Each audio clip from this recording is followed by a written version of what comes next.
Opening wins under John Harbaugh. They'll look to continue that trend next. You're watching the NFL on CBS.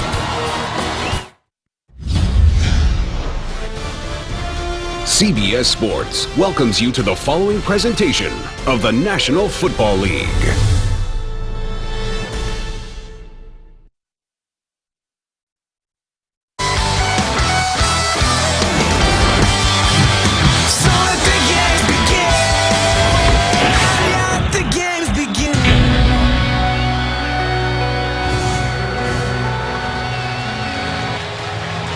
Temperatures in the upper 70s on a picturesque September afternoon. The Ravens and the Bengals, and we are ready here in Baltimore on CBS. Marvin Lewis, a man who knows this town very, very well. So many years as their top-flight defensive coordinator.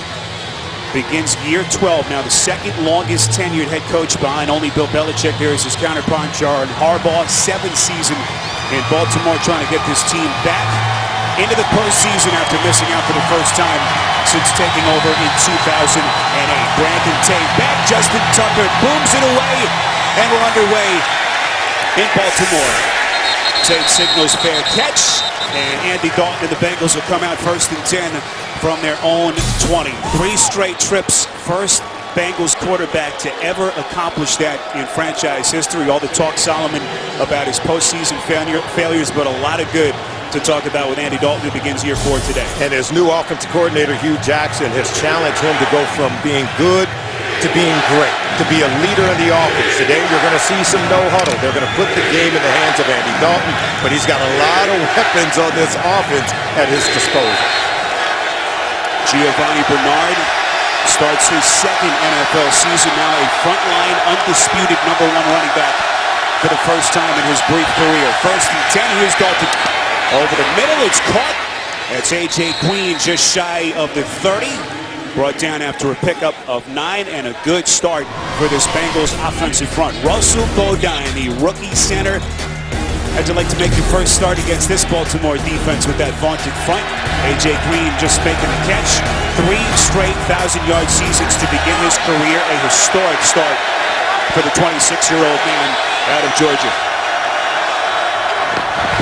Dalton from the gun on 2nd and 1. Little screen pass to the near side. That is Mohamed Sanu taking over that #2 wide receiver spot with Marvin Jones still out with that broken foot. We mentioned the defensive front. Haloti Ngata sliding over after the departure of Arthur Jones, the 5-time Pro Bowler. Terrell Suggs needing no introduction. And C.J. Mosley, this rookie who they have been so high on out of Alabama. And Shockey Brown in luck. Darius Webb still out. Didn't play at all in the preseason with that lower back injury. A late scratch today. On 1st down, they go draw to Bernard. Minimal pickup across the 40. Tackle made by the rookie, C.J. Mosley. And already, Spiro, we're seeing the Cincinnati Bengals go no huddle with Andy Dalton. We told you they were going to put the game in his hands. This gives him the ability to read the defense at the line of scrimmage, get the offense in the most advantageous play, and then watch how quickly he gets rid of the ball. Now in I formation, you expect them to pound the running game, but they even move out of it.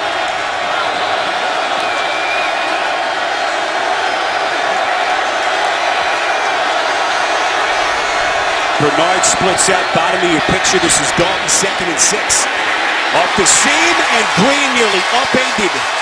Unable to make what would have been a circus catch. Shockey Brown, the 4th-year man, was there in the coverage with Matt Elam. Every time you talk to the Bengals, they say that, you know, A.J. Green is going to draw, look, 3, triple coverage, certainly double coverage. And Andy Dalton has to be able to find other people with the one-on-one matchups and allow Mohamed Sanu, Tyler Eifert, Jermaine Gresham, other weapons within the offense to produce against one-on-one coverage.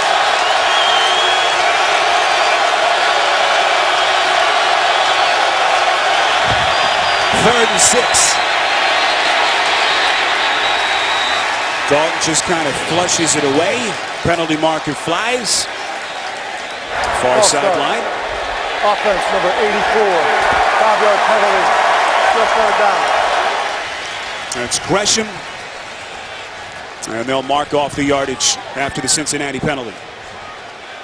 Gresham's got to be more patient. This Cincinnati Bengals offense has gotten off to a great start in the preseason. Dalton completed 70% of his passes, but you can see on the road in this environment. You don't get this in the preseason. Third and 11, Ravens coming on the blitz. Bernard on a screen pass close to the 50-yard line, and enough to move the chains. What a play by Bernard, 16 yards and a first down.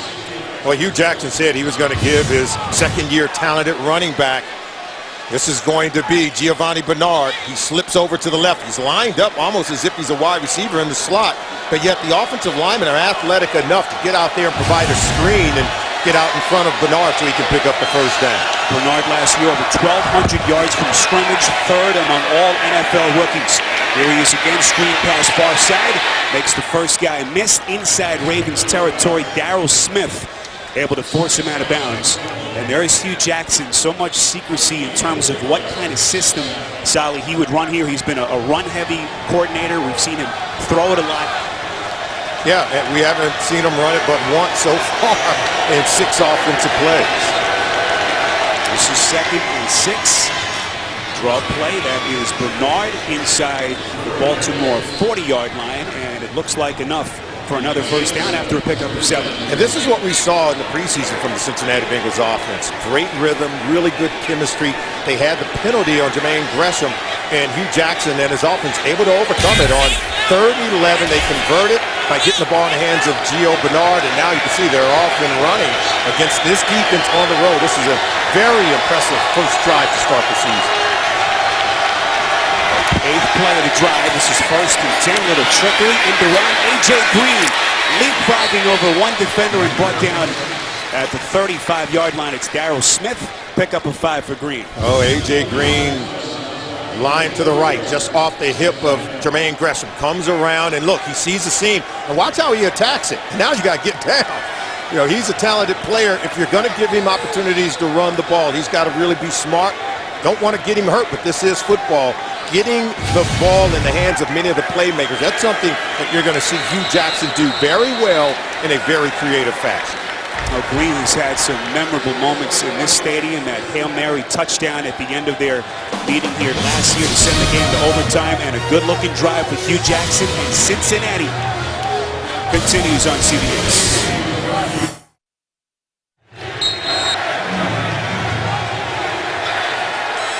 9th play of his game-opening drive for Cincinnati, high above M&T Bank Stadium. Spiro Dita, Solomon Wilcox, our entire CBS crew. This is 2nd and 5. Dalton has time, will just throw it away. And Dalton, Solomon, had to listen to all the naysayers, his playoff failures during the offseason, and rightfully so. Didn't play well against the Chargers, but so much good to talk about for a kid just 3 years into his career. But you see where he ranks all time in his first 3 seasons coming out of college in terms of completions, passing yards, and passing touchdowns. His names show up on some historical lists with the likes of Dan Marino and Peyton Manning, in terms of guys who've gotten off to a great start immediately coming out of college. Where does Dalton go here? 4 wides on 3rd and 5, near side, and it is caught just outside the 30-yard line. That's the tight end Tyler Eifert, who was a question mark, dealing with a shoulder strain during the preseason. As a Cincinnati well short of first down. And if you're going to double A.J. Green, there's a lot of weapons. We talked about it. Tyler Eifert, we've seen Mohamed Sanu get involved. A.J. Green, of course, and Gio Bernard catching it coming out of the backfield. The drive stalls here, but it's an impressive drive, I think, for the Bengals coming out on the road to start the season here in Baltimore. Mike Nugent on to attempt a 49-yard kick. It is far enough, and it is good. So Cincinnati, a nice-looking opening drive to start the season. Salvage 3 points in the early going on CBS. Than ever before with NFL Mobile. And by the Lincoln Motor Company and the first ever MKC.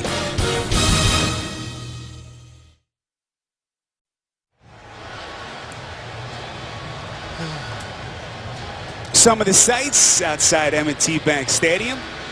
Good-looking drive for the Cincinnati Bengals. They cover 49 yards. Solomon, they stalled a bit, but Mike Nugent able to bang in that 49-yard field goal to give them the early 3-0 lead. And Gio Bernard was huge on the drive with 2 runs and then 2 receptions as well. Jacoby Jones, Pro Bowler a couple of years ago during that Super Bowl season. So dangerous in this spot. Jones trying to find a seam. And force him out of bounds short of the 15-yard line. Well played by that kickoff team of Cincinnati. And here comes Joe Flacco, the New Jersey native, starting year 7 in the NFL. How does he bounce back from what was his worst statistical season as a pro, the 22 interceptions a year ago that Solomon mentioned? And that will be the #1 determining factor, how he performs, Solly, and how far this team goes. The penalty marker thrown on the kick. After the play, personal foul, unnecessary roughness. Receiving team, number 11. Half the distance to the goal. First down, Baltimore. Now, that's the backup wide receiver, Kamar Aiken, as John Harbaugh gets the explanation. And that'll pin Baltimore back even further, just outside their own 5. It's not the way you want to start, but they have a capable quarterback, as you mentioned, in Joe Flacco. 9 quarterbacks to start their 7th consecutive opening day start since 2008. Kyle Juszczyk to fullback with his first career start. The man in motion. Flacco goes play action, rolling out. It's going to throw it across his body, and it's incomplete. Trying to get it out to the 30-yard line. It'll be 2nd and 10. Jeremy Zuta, the one real new lone face on that offensive front, acquired him in a trade with Tampa Bay, replaces Gino Gradkowski, who really struggled last year at the center, and Steve Smith starts the new chapter in what has been an illustrious NFL career, 13 years at Carolina. And there's Gary Kubiak, his 8-year run as the Houston head coach ending, and they are awfully excited to have Kubiak calling the plays here for the Ravens. 2nd and 10, second straight play action pass. It's caught. That's the tight end, Dennis Pitta. Nice little cutback maneuver across the 10 and brought down at the 14-yard line. A pickup of 8. Terrence Newman up to make the tackle for Cincinnati. Defensive starters, Geno Atkins, just 7 games a year ago before tearing his ACL. He is back, just 1 half of play in the preseason. We mentioned Vontaze Burfict, Ray Maluga, their second leading tackler each of the last 3 years. And this secondary, as experienced as any other in the NFL, Leon Hall, back from his 2nd Achilles tear he has endured in the last 3 years. This is 3rd and 2 from inside the 15. Justin Forsett will fake the handoff to him. It is caught. And a couple of late markers have thrown. Steve Smith brought down. And this one against the defense, Solomon, and this one will hurt. It looks like it could be a face mask on Leon Hall as he's trying to tackle Steve Smith to the ground. And Steve Smith is a very feisty player, and you got to bring everything you got to get him on the ground. Face mask, grabbing of the helmet opening. Defense, 15 yards, first down. Good call. Not so sure it was intentional, but nonetheless, you can see right here as he makes the catch. There's 29 Leon Hall, and see right there, grabs the helmet to secure the tackle. The was 55. They actually call it on Vontaze Burfict, but you can clearly see right there, there's the grabbing and grasping of the helmet by Leon Hall. It didn't take long for Steve Smith to impact the game. 1st and 10 after the penalty. This is Pierce. Dances to the outside. He's to the 35-yard line and brought down at the 36 by the linebacker Emmanuel Lemur. And Steve Smith had a chance to visit with him on Friday, taking that next step. Still strange, Solomon, to see him in a Baltimore Ravens uniform. Says he's still adjusting.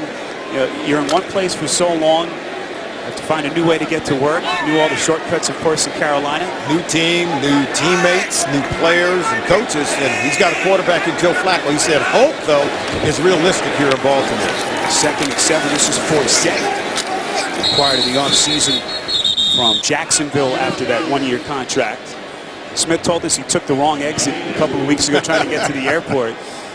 But all the things you don't have to think about when you're in one city for so long, he has had to in making his transition. Yeah, he played there for over a decade in Carolina, but he brings to this team, I think, what was lost in the absence of an Anquan Boldin, who helped him win a Super Bowl 2 years ago. The toughness, that veteran leadership, and the guy that's got that determination. You put the ball in his area, he's going to come down with it. He brings some of those same qualities to the offense into that room with the wide receiver.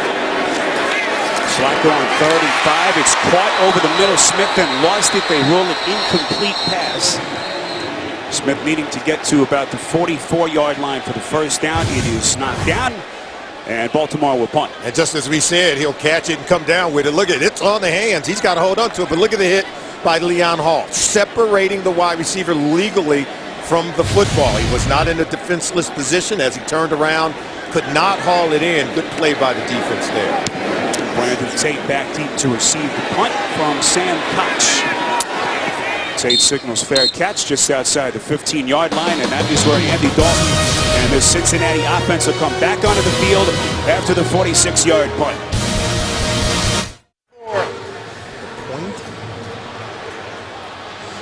Fantasy football fans, if you want the best games, there's still time to play on the most awarded site there is. Create or join the league now at cbssports.com/football. Some of the beautiful pictures. A look high above Inner Harbor here in downtown Baltimore.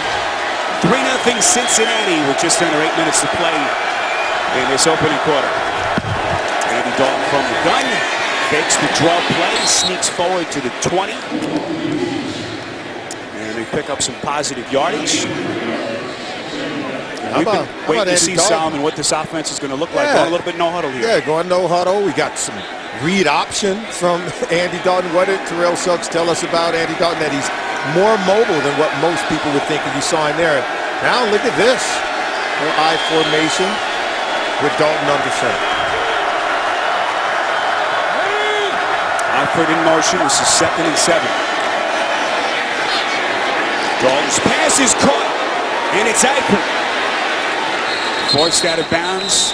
Plenty of yards for the first down. Good-looking throw from Dalton. 21 yards up the far side. There you see Eifert. He's just going to go outside of Gresham. You got the two tight ends to the same side, and Eifert's wide open. The defense rotated towards Gresham, and then Andy Dalton's able to find the open Eifert on the sideline.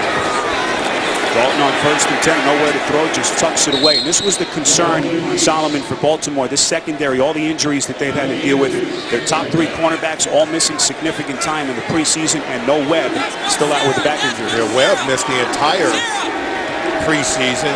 Shockey Brown starting in his stead, and even their other starting corner, Jimmy Smith, missed their final 2 preseason games.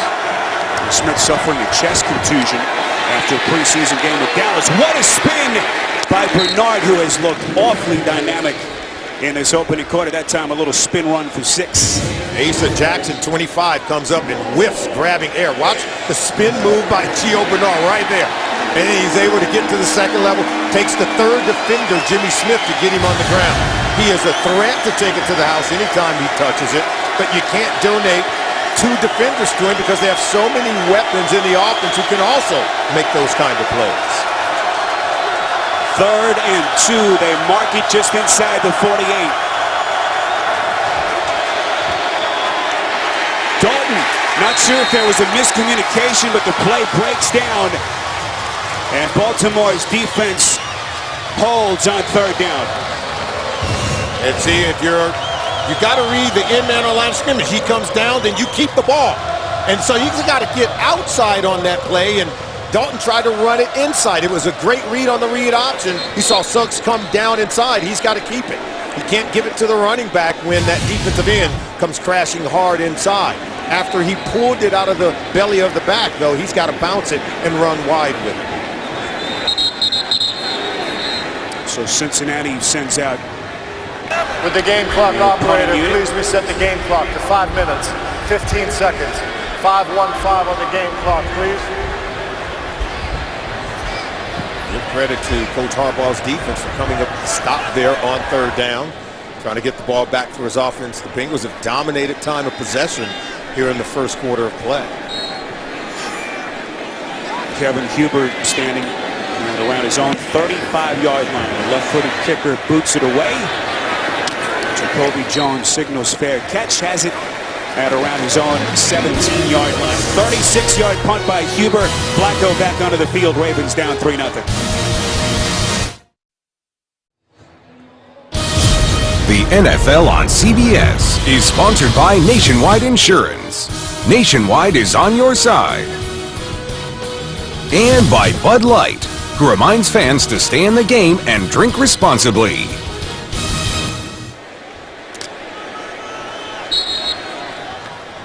Aerial coverage of today's game being provided by MetLife.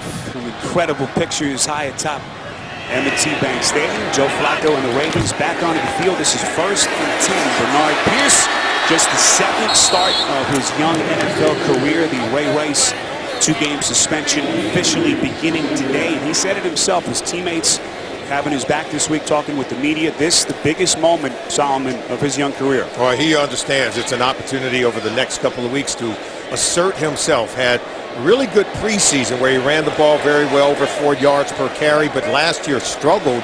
And now with the opportunity, he's got to prove that he can carry the offense in the absence of Ray Rice.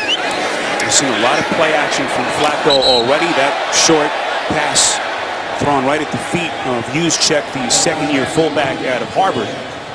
And Flacco will face a 3rd and 7. And Flacco seems to be a little out of sorts here. There's been opportunities he's had. Juszczyk over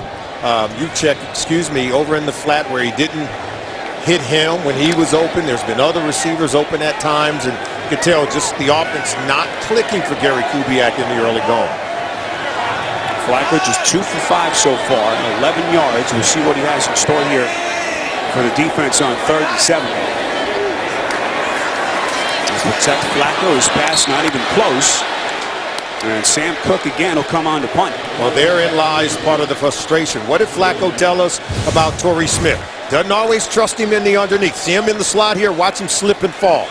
Talked about coming out of the break. And see, that's the anticipated throw for Flacco, was that Torrey Smith would come out of the break, standing up and hit the mark. Quarterback's got to be able to trust the receiver to be where they're supposed to be when the ball arrives. Cook, the Pro Bowl alternate back in 2010. Adam Jones fields the punt. Little juke step, breaks to the outside. Jones has some real estate inside Baltimore territory, still going, and finally brought down inside the 30. A 44-yard return. Mosley finally got to him for Baltimore. Adam Jones is slippery as they come as a punt returner. He's been known to break off one just when you least expect it, and he seemed to be a little lackadaisical. He's going to veer back, and then look, he takes off, and look at the burst. Look at the blocking out in front as he hits the sideline. He's able to, look, make the punter miss there. And what a wonderful return. Just a nice little juke. That little pause, slight hesitation, not only pauses the defenders, but it sets up blocks as well. Can Dalton and company now capitalize on a short field inside the 30? This is 1st and 10. Dalton near side, Bernard wide open. Inside the 25, forced out of bounds, and just a good pace so far to what this offense has looked like in this opening quarter. And don't you notice a different tone and tempo to the offense other than what, say, Gary Kubiak and Joe Flacco and what you're getting from the Baltimore Ravens offense? Remember, both teams come in with new offensive coordinators. However, Hugh Jackson had been with this football team. He even coached for a period of time, Spiro, on the defensive side of the ball 2 years ago. Jackson was the quarterback's coach here when Flacco came into the league as a rookie. Very familiar with this franchise. 2nd down and 4 over the middle. It's Eifert again. 2nd catch for the tight end, and he looks like he's hurt. In a world of pain as he clutches that right elbow. 14-yard hookup, but now the obvious concern on Eifert. Bengals will have it 1st and 10 as the trainers come onto the field for the Bengals.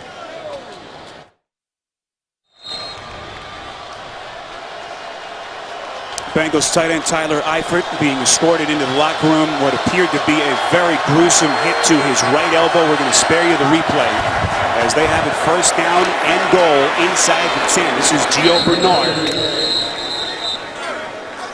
As Eifert took a helmet, Solomon, right to that right elbow, and he is in a world of pain. Yeah, he's going to go in. 3 catches, 37 yards, and we talked about the multitude of weapons around Andy Dalton. He's spreading it around. We've seen Eifert catch it. We've seen Gio Bernard, A.J. Green, Mohamed Sanu. He's sharing the ball, and right now it has this defense for the Ravens off balance. They don't know where the ball is going to go, and Andy Dalton's playing at a high level. Baltimore. So much so that the Ravens have to burn a timeout here. Something that they didn't like, and right now John Harbaugh's Ravens, Solomon, on their heels.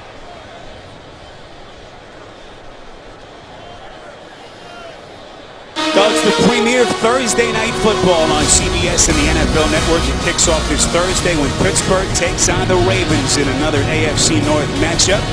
Football starts here. You get a double dose of Baltimore Ravens. You can see the battle for the AFC North. Steelers and the Ravens in their series history. No, that's going to be a tough, hard-hitting game coming up on Thursday night. Bengals, the champions of the AFC North, first divisional crown since 2009, looking for what would be a monstrous win to start the season. Second and goal, Bernard cutting back, nowhere to go.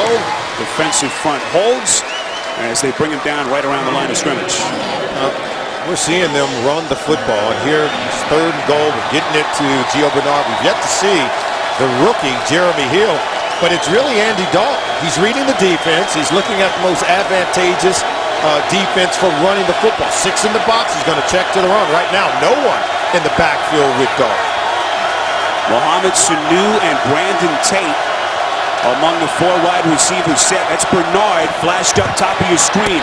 Dalton looked to him, kept it himself, and going nowhere. Well short.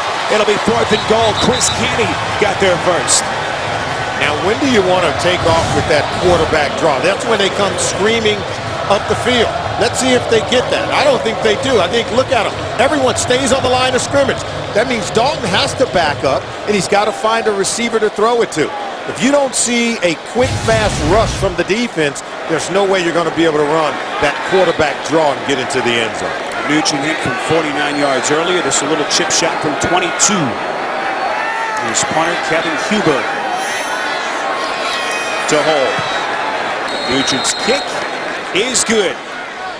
So that Adam Jones 44-yard punt setting the table, gave Dalton a short field, and they build on their lead. 6-0 Cincinnati, but a small victory for that Ravens defense.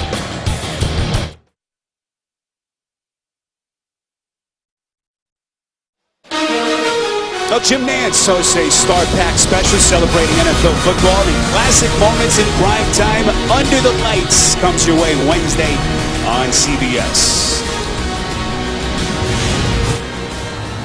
We're told Tyler Eifert is out with an elbow injury, return unlikely, and look at the discrepancy in field position. Yeah, Hugh Jackson's got his offense cooking. Look, 9 offensive plays for the Bengals in Baltimore's territory, and the Baltimore Ravens offense for Gary Kubiak, 9 plays total for his offense.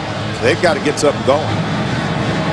Nugent on to boot it away. Jacoby Jones comes up, Fields on the run, and here he comes. He's out past the 15 to the 20, cuts back near side, and Jones run out of bounds at about the 23-yard line. A little bit upset. Felt like he had some more room, but they quickly converged. Taylor Mays, the backup safety, making the tackle. So already, you get the sense that there's a lot on the shoulders, Solomon, of Joe Flacco. The running game last season, abysmal. Rushed for a franchise worst 1,300 yards. Of course, no Ray Rice. And now where do they go here with the offense struggling in the early stages? Well, I think the key, you have to get the run game going. Remember, Kubiak's offense, that zone stretch, get the run game going, get some play action going, but the receivers got to run the right routes. Dennis Pitta, the man in motion, 1st and 10. Flacco has gone almost exclusively to the play action on his pass plays. That's Justin Forsett. Brought down across the 25-yard line to pick up a 4. Perfect on the stop. Well, Torrey Smith was the speed to clear it out. Remember Justin Forsett? He's one of those running backs that played in Kubiak's system for the Houston Texans, playing with Arian Foster and Ben Tate. He was one of those third running backs, comes over here very familiar with the system in terms of how to run that zone stretch. And right now, he's in the game for Bernard Pierce. Forsett coming over, as we mentioned, from Jacksonville, 7th year in the league. There's the running back out of Cal across the 30-yard line. A couple of yards short of that first down marker. As we come up on the end of this opening quarter, and the Ravens down 6. There's Gary Kubiak, entrusted with turning around this offense that had so many issues last season. We'll see if they run a play here.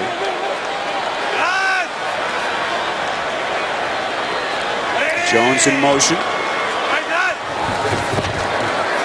3rd and 1. Over the middle, nearly picked. Off the hands of Burfict, and a late marker coming in from the far side. Looked like there was some collision with Torrey Smith, who was breaking free and coming open on the play. Was it incidental contact, or was it after the ball had been tipped? If it's after the ball had been tipped, then they're going to pick the flag up. If it was prior to the ball being touched by a defender, then we'll have to wait and see what they're going to rule.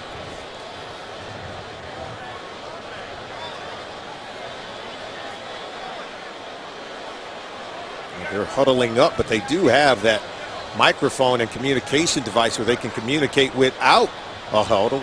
So we'll have to wait for Gene Steratore to make the call. Well, this, of course, one of the main points of emphasis in the NFL rulebook during the offseason, the defensive holding, all the interference variations. There is no foul for illegal contact. It's an incomplete forward pass. It is 4th down Baltimore, and that is the end of the 1st quarter. There you have it. So they pick up the flag, and that takes us to the end of the 1st quarter. Cincinnati 6, Baltimore nothing. We'll return to Baltimore after these messages. You're watching the NFL on CBS.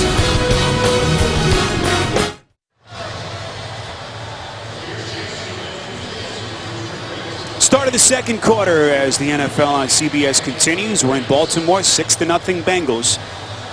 And what is a enormous game for both of these teams to begin the season. Two teams that know each other so well. Cincinnati, the reigning champions in the AFC North, and so far dominant, maybe not on the scoreboard, Solomon, but certainly with how the offenses have looked so far. Oh, yeah, Cincinnati Bengals come here on the road where they have lost 4 straight here at M&T Bank Stadium, and then on opening day where the Ravens have been dominant here in the home.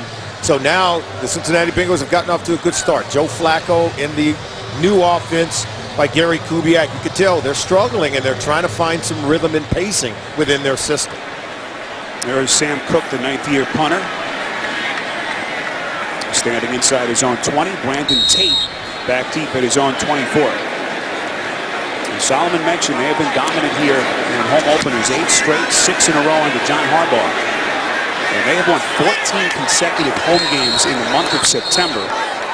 But this is a different animal that they're going up against the Cincinnati Bengals. How about our wisdom of Solomon as we kick off the new season? In a league full of great quarterbacks, how about last year, the Super Bowl winning Seattle Seahawks had the highest percentage of run plays of any team in the league. Second was the 49ers, going to 3 straight NFC title games. And how about the Ravens trying to get back to it? They led the league in rushing in the preseason. Giovanni Bernard and Jeremy Hill are 2 running backs that are going to help the Bengals get back to wanting to run the football. And if you want to win, you've got to be able to run the football. Take a look at the numbers for those teams that have gone into the playoffs, averaging almost 30 rushing attempts per game and well over 125 rushing yards per game. It's such a copycat league. You wonder if Seattle has started the trend back the other way. Here's Dalton on 1st and 10, slings it near side. It's caught by Green. Out past the 40-yard line, a pickup of 8 yards. You know, a lot of talk. We mentioned Andy Dalton, the postseason failures, but A.J. Green has also, as good as he's been, Solomon, during the regular season, he's had some shortcomings in the playoffs as well. Well, he is great, and as good as he is, the Cincinnati Bengals still saying, we want to improve the run game, knowing they have a great player like A.J. Green. This is 2nd and short. This is Jeremy Hill, the young rookie out of LSU, who they are so high on, taking over for the departed Ben Jarvis, Green Ellis, that new power backup role, and they think he's going to have a long career. Well, we talked about it, adding Jeremy Hill to that backfield, already a talented runner like Giovanni Bernard. And Gio said that he's never really been a primary running back anywhere where he has been, so he's used to sharing time. He said, I catch it so well, I know that Jeremy Hill is going to be an excellent addition. He's going to extend my career. This is 1st and 10. They put Dalton in the gun. It's caught. Brandon Tate close to another Bengals 1st down. Crosses midfield. 9 yards to the air. Tackle made by Darryl Smith and Shockey Brown. How about the Cincinnati Bengals? Look, they have just another weapon. And there you see him coming across the backfield, and they're able to get him open. Look, with 2 blockers on 2 defenders. That's how you get a runner to the second level. Marvin Lewis said that we've got a number of different ways of running the football. Look at the block by A.J. Green and Mohamed Sanu down the field. That's another way of essentially running the football with a wide receiver. Bernard still getting blow. They fake initially, and it is taken by Hill. Fake the defense. That is a Cincinnati first down, 9 yards for the rookie. And this is Jeremy Hill, a kid who didn't get a lot of looks the first couple of weeks of the preseason, but then came through 160 yards of total offense in that preseason finale against the Colts. In that final game, he was phenomenal. He got a lot of touches, had to prove to Marvin Lewis he was deserving of being the bell cow. He proved he can run it, he proved he could catch it, he proved he can run in between the tackles. It's a kid who lives and breathes football, born in Baton Rouge, started LSU. That is Mohamed Sanu, the third-year man out of Rutgers. Inside the 30. Solomon, how impressed have you been with the game call so far from Hugh Jackson? I'm impressed with the offense. Hugh Jackson has a wonderful tempo and pacing to the offense. It's up-tempo. You don't know where the ball is going. He's got a number of different players he's putting on the field, and every single guy is getting an opportunity to touch the football, all being set up and run by the quarterback, Andy Dalton. Dalton is 11 for 13, just over 100 yards. As this Baltimore defense right now still on its heels. Minimal gain up the middle from the rookie Hill. And they're just keeping this Baltimore Ravens defense on the field, starting to wear them down. And you can see these guys have been on the field. They were so good 1 year ago on third down, and today they're struggling to get off the field on third down. Now, John Harbaugh said that he felt like they were actually improved defensively last season. The year after they won the Super Bowl in 2012, Bernard back onto the field on 2nd and 7 from the 26. Dalton somehow gets it off to Bernard. Andy Dalton with a magic trick. I got to give you credit for the Baltimore Ravens. They pour in on Andy Dalton. I don't know how he gets rid of this ball and get it over to Gio Bernard. Look at the pressure immediately just caving in that right side. And look, he gets it off. And still there's defenders there to tackle Gio Bernard. Late hit, defense number 57. Half the distance to the goal, automatic. C.J. Mosley on the rookie from Alabama. Well, it was Pernell McPhee who had Dalton wrapped up, and the Bengals quarterback somehow got it away. That was Brett Favre-esque. So the late marker will tack on extra yardage. It's against the rookie Mosley, as Solomon points out. And a huge call against the Ravens defense. 1st and 10 from about the 12. John Harbaugh is livid.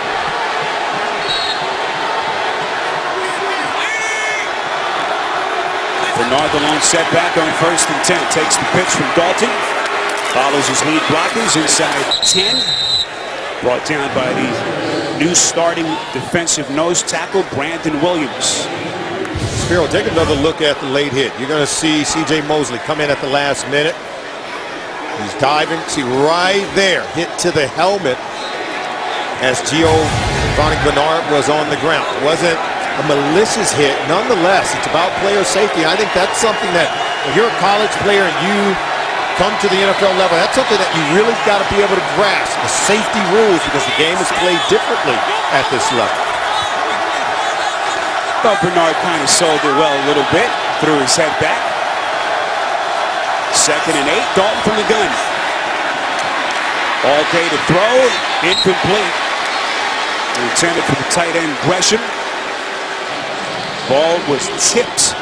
And Dalton expected Gresham to come back, come out of that cut and bounce it to the boundary. You're going to see it. See, he's going to come from here. Now look as he comes back inside. See, go back out. See, he's flashed. He wants him to flash in and then go back out. And Gresham didn't finish running the route properly. Looked like McPhee, the backup linebacker, got a fingertip on it. 3rd and 8 for Cincinnati. Dalton's going to burn a timeout. Smart timeout. 3rd down, inside the red zone, where the Bengals have been but not been able to cash it in and get into the end zone. You know, sooner or later, this defense is going to stiffen up for the Ravens. Sooner or later, the offense, Spiro, is going to get hot. Hugh Jackson and Andy Dalton, they've got to be able to convert one of these red zone possessions into a touchdown and try to widen their lead here on the road against the Ravens.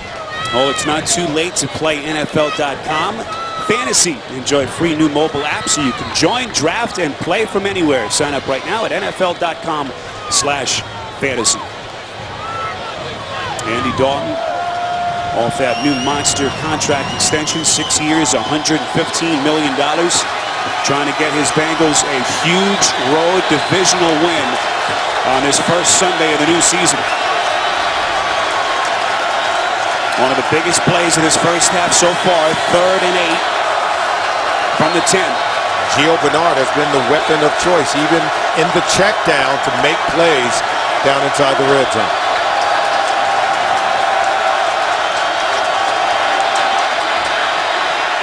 Dalton, end zone, incomplete. They blanketed Green in the back of the end zone.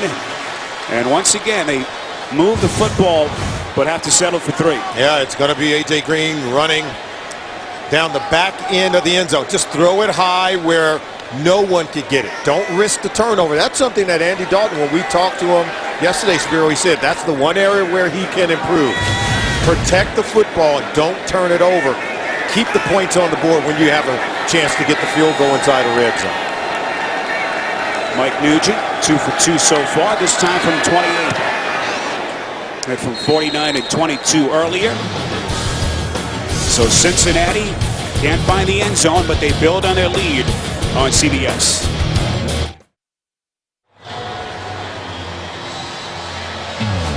The Big Bang Theory is time traveling to a new night with back-to-back episodes. Don't miss Emmy Award winner Jim Parsons as the new season begins Monday, September 22nd, only CBS.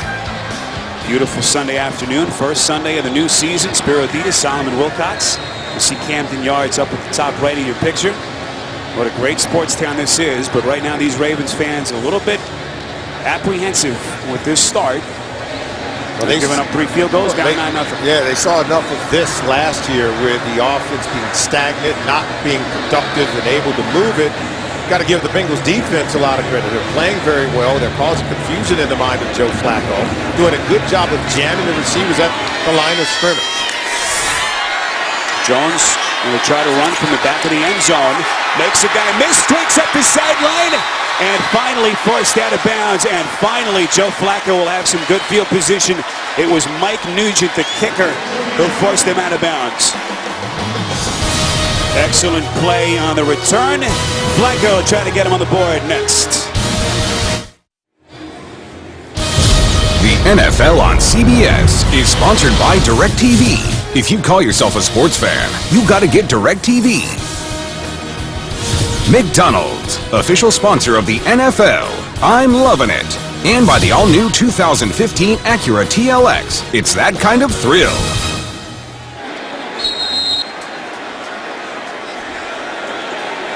Well, best field position of the day for Joe Flacco, 1st and 10 from the 40. Flacco over the middle, incomplete. That's the second drop by Steve Smith, and he was wide open. Yeah, and you have to wonder, now that's the kind of play that derails an offense. If you make the play, it infuses you with confidence, and if you don't make the play, boy, really, that's like a shot to the gut. You start to believe, okay, what's going wrong here because we're not executing and we're not making plays we're accustomed to making. Justin Forsett onto the field. This is 2nd and 10. Flacco airs it out, far side, his man covered. Off of his hands, it is intended for Torrey Smith. Well played. Flacco put it in the only place where he could have caught it, but a tough play for Smith. Yeah, and this is Terrence Newman. Look, he's running side by side, little hand fighting down the sideline there, but he's playing the ball. It's enough to distract Torrey Smith, who do get 2 hands on it and had an opportunity to make the catch, but could not come down with it. Good coverage by Terrence Newman. This is Baltimore's 4th drive, just 1 first down. They've averaged only 2 yards per play. Flacco from the gun. Here come the Bengals on 3rd and 10. It's incomplete. Yeah. The pressure enough. Late markers come in. It'll be an automatic first down as the contact's called against Newman. So we talk about contact on receivers beyond 5 yards. there could be incidental contact if the receiver Pass pushes you. interference. Defense, number 23, spot of the foul. There you have it. If the First wide down. receiver pushes the defensive back can defend himself. But once he passed the 5-yard, look, you got to keep your hands to yourself. Can't grab jersey, can't try to keep him from getting to the ball as Terrence Newman did there. You do that, they're going to call it. It's a point of emphasis, and they're going to enforce it strictly here in the 2014 season. Newman celebrated his 36th birthday this week. Big call against their defense there. This is Pierce. Keeps that pile moving across the 40, a pickup of 6. Take a look at the rule. It says if a defender cannot initiate contact with a receiver who is attempting to evade him, a defender may use his hands or arms only to defend or protect himself against impending contact caused by the receiver. Incidental contact may exist between a receiver and defender, but if you are a defender, you've got to keep your hands to yourself. You certainly can't grab claws. This is Pierce again. Pretty little juke step, made the first guy miss. Across the 35-yard line, 6 more, and only the second first down for the Ravens. And look, the fans here at M&T Bank Stadium, they come alive. This is what they've been waiting for. They get a penalty on Terrence Newman, but when you start to run the ball, as we saw Bernard Pierce do there, that's what these fans came here to see, and that's what Gary Kubiak came to instill in this offense as their new coordinator. 9-0 Bengals inside the 9-minute mark before halftime.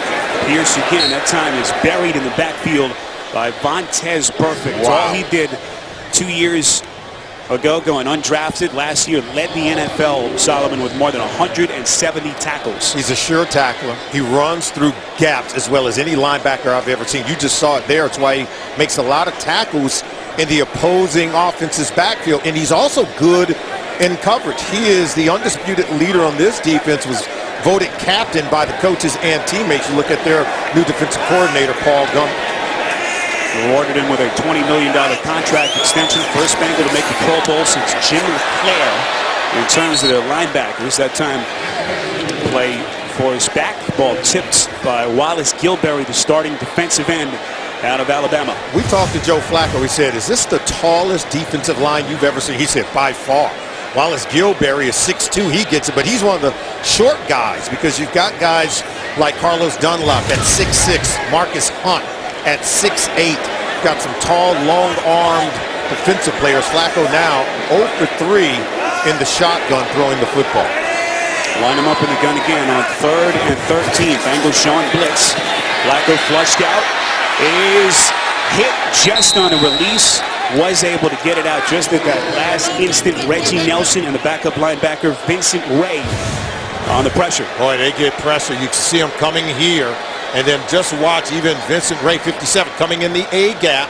See, he'll come around. Gilberry contains it. And there's 57, Vincent Ray, coming in, nearly had a sack. Flacco, because he's out of the pocket, Spiro, he can throw this ball away even though there wasn't a true intended receiver in the area. Quarterback can save himself once he gets out of the pocket. Justin Tucker, first-time Pro Bowler last season, set records in field goals made and attempted. Is going to try from 55. This one swigs a little right. No good.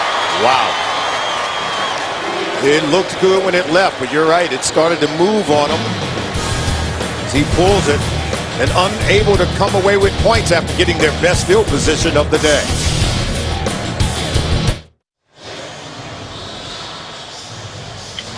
Tonight on 60 Minutes, they aren't even out of middle school and are being recruited to be Division I college quarterbacks. Meet the man developing the next Mannings, only on 60 Minutes tonight.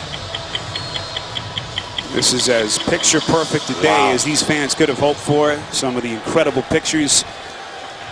High above downtown Baltimore, we welcome you back to M&T Bank Stadium. Spiro Vita, Solomon Wilcots, 9-0 Bengals. They have dominated the stat sheet so far, but only 3 field goals to show for it. This is Bernard on first down. And this Ravens defense, they've given up chunks of yardage, Solomon, but so far they've kept him out of the end zone. Yeah, you still get the sense that that's something they can hang their hat on, that they're keeping a really good Cincinnati Bengals offense out of the end zone, despite having so much talent. Their defensive coordinator, Dean Pease, he understands we've got to just hang in there until the offense and Joe Flacco can start to heat up. And you get the sense that if Dalton doesn't get it in the end zone, that the Ravens are going to have a chance to get back into this game. 2nd and 10.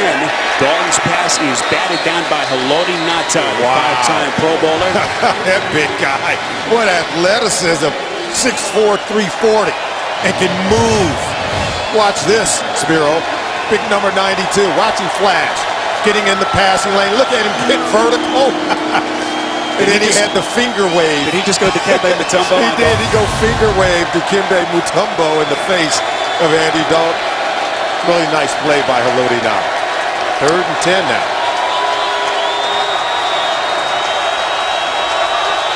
And Dalton cannot risk turning the football over here, Spiro. 20 interceptions last season will burn his 2nd timeout. And Solomon, you like that. You know, make sure they get the right play call. Saw something he didn't like. Oh, absolutely. You avoid the crucial mistake. You get a timeout. Take time to talk about it. The NFL on CBS is sponsored by State Farm. Pump up your savings with a discount double check today. And by Microsoft. Introducing Cortana, your new personal assistant.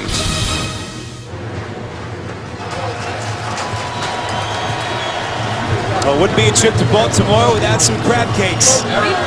Getting hungry. Wow. Beautiful sights, wonderful food. Are you kidding me? Big 3rd and 10. Dalton from the gun.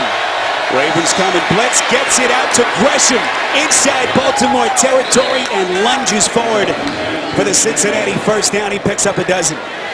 Well, they allow the rush to come just flooding in, and they'll just get this one. See, here's Gresham here, and he'll just attack up the field after sinking in the backfield and then waiting. Look, he sinks like he's going to block, and look at the convoy of blockers out in front of him. He attacks what we call the sticks. He knows where that 1st down marker is, Spiro. He gets vertical. Didn't waste any time getting to the 1st down marker. Gresham, the 2-time Pro Bowler, 5th year out of Oklahoma, 1st and 10 from the Baltimore 43. Dalton goes play action. Airs it out far side. It's caught. That's Sanu. Inside the 20, right at another 1st down, 13 more yards. Mohamed Sanu. Now watch the timing of this throw. Top of his route, he snaps and comes back to the ball. That's the smart thing to do.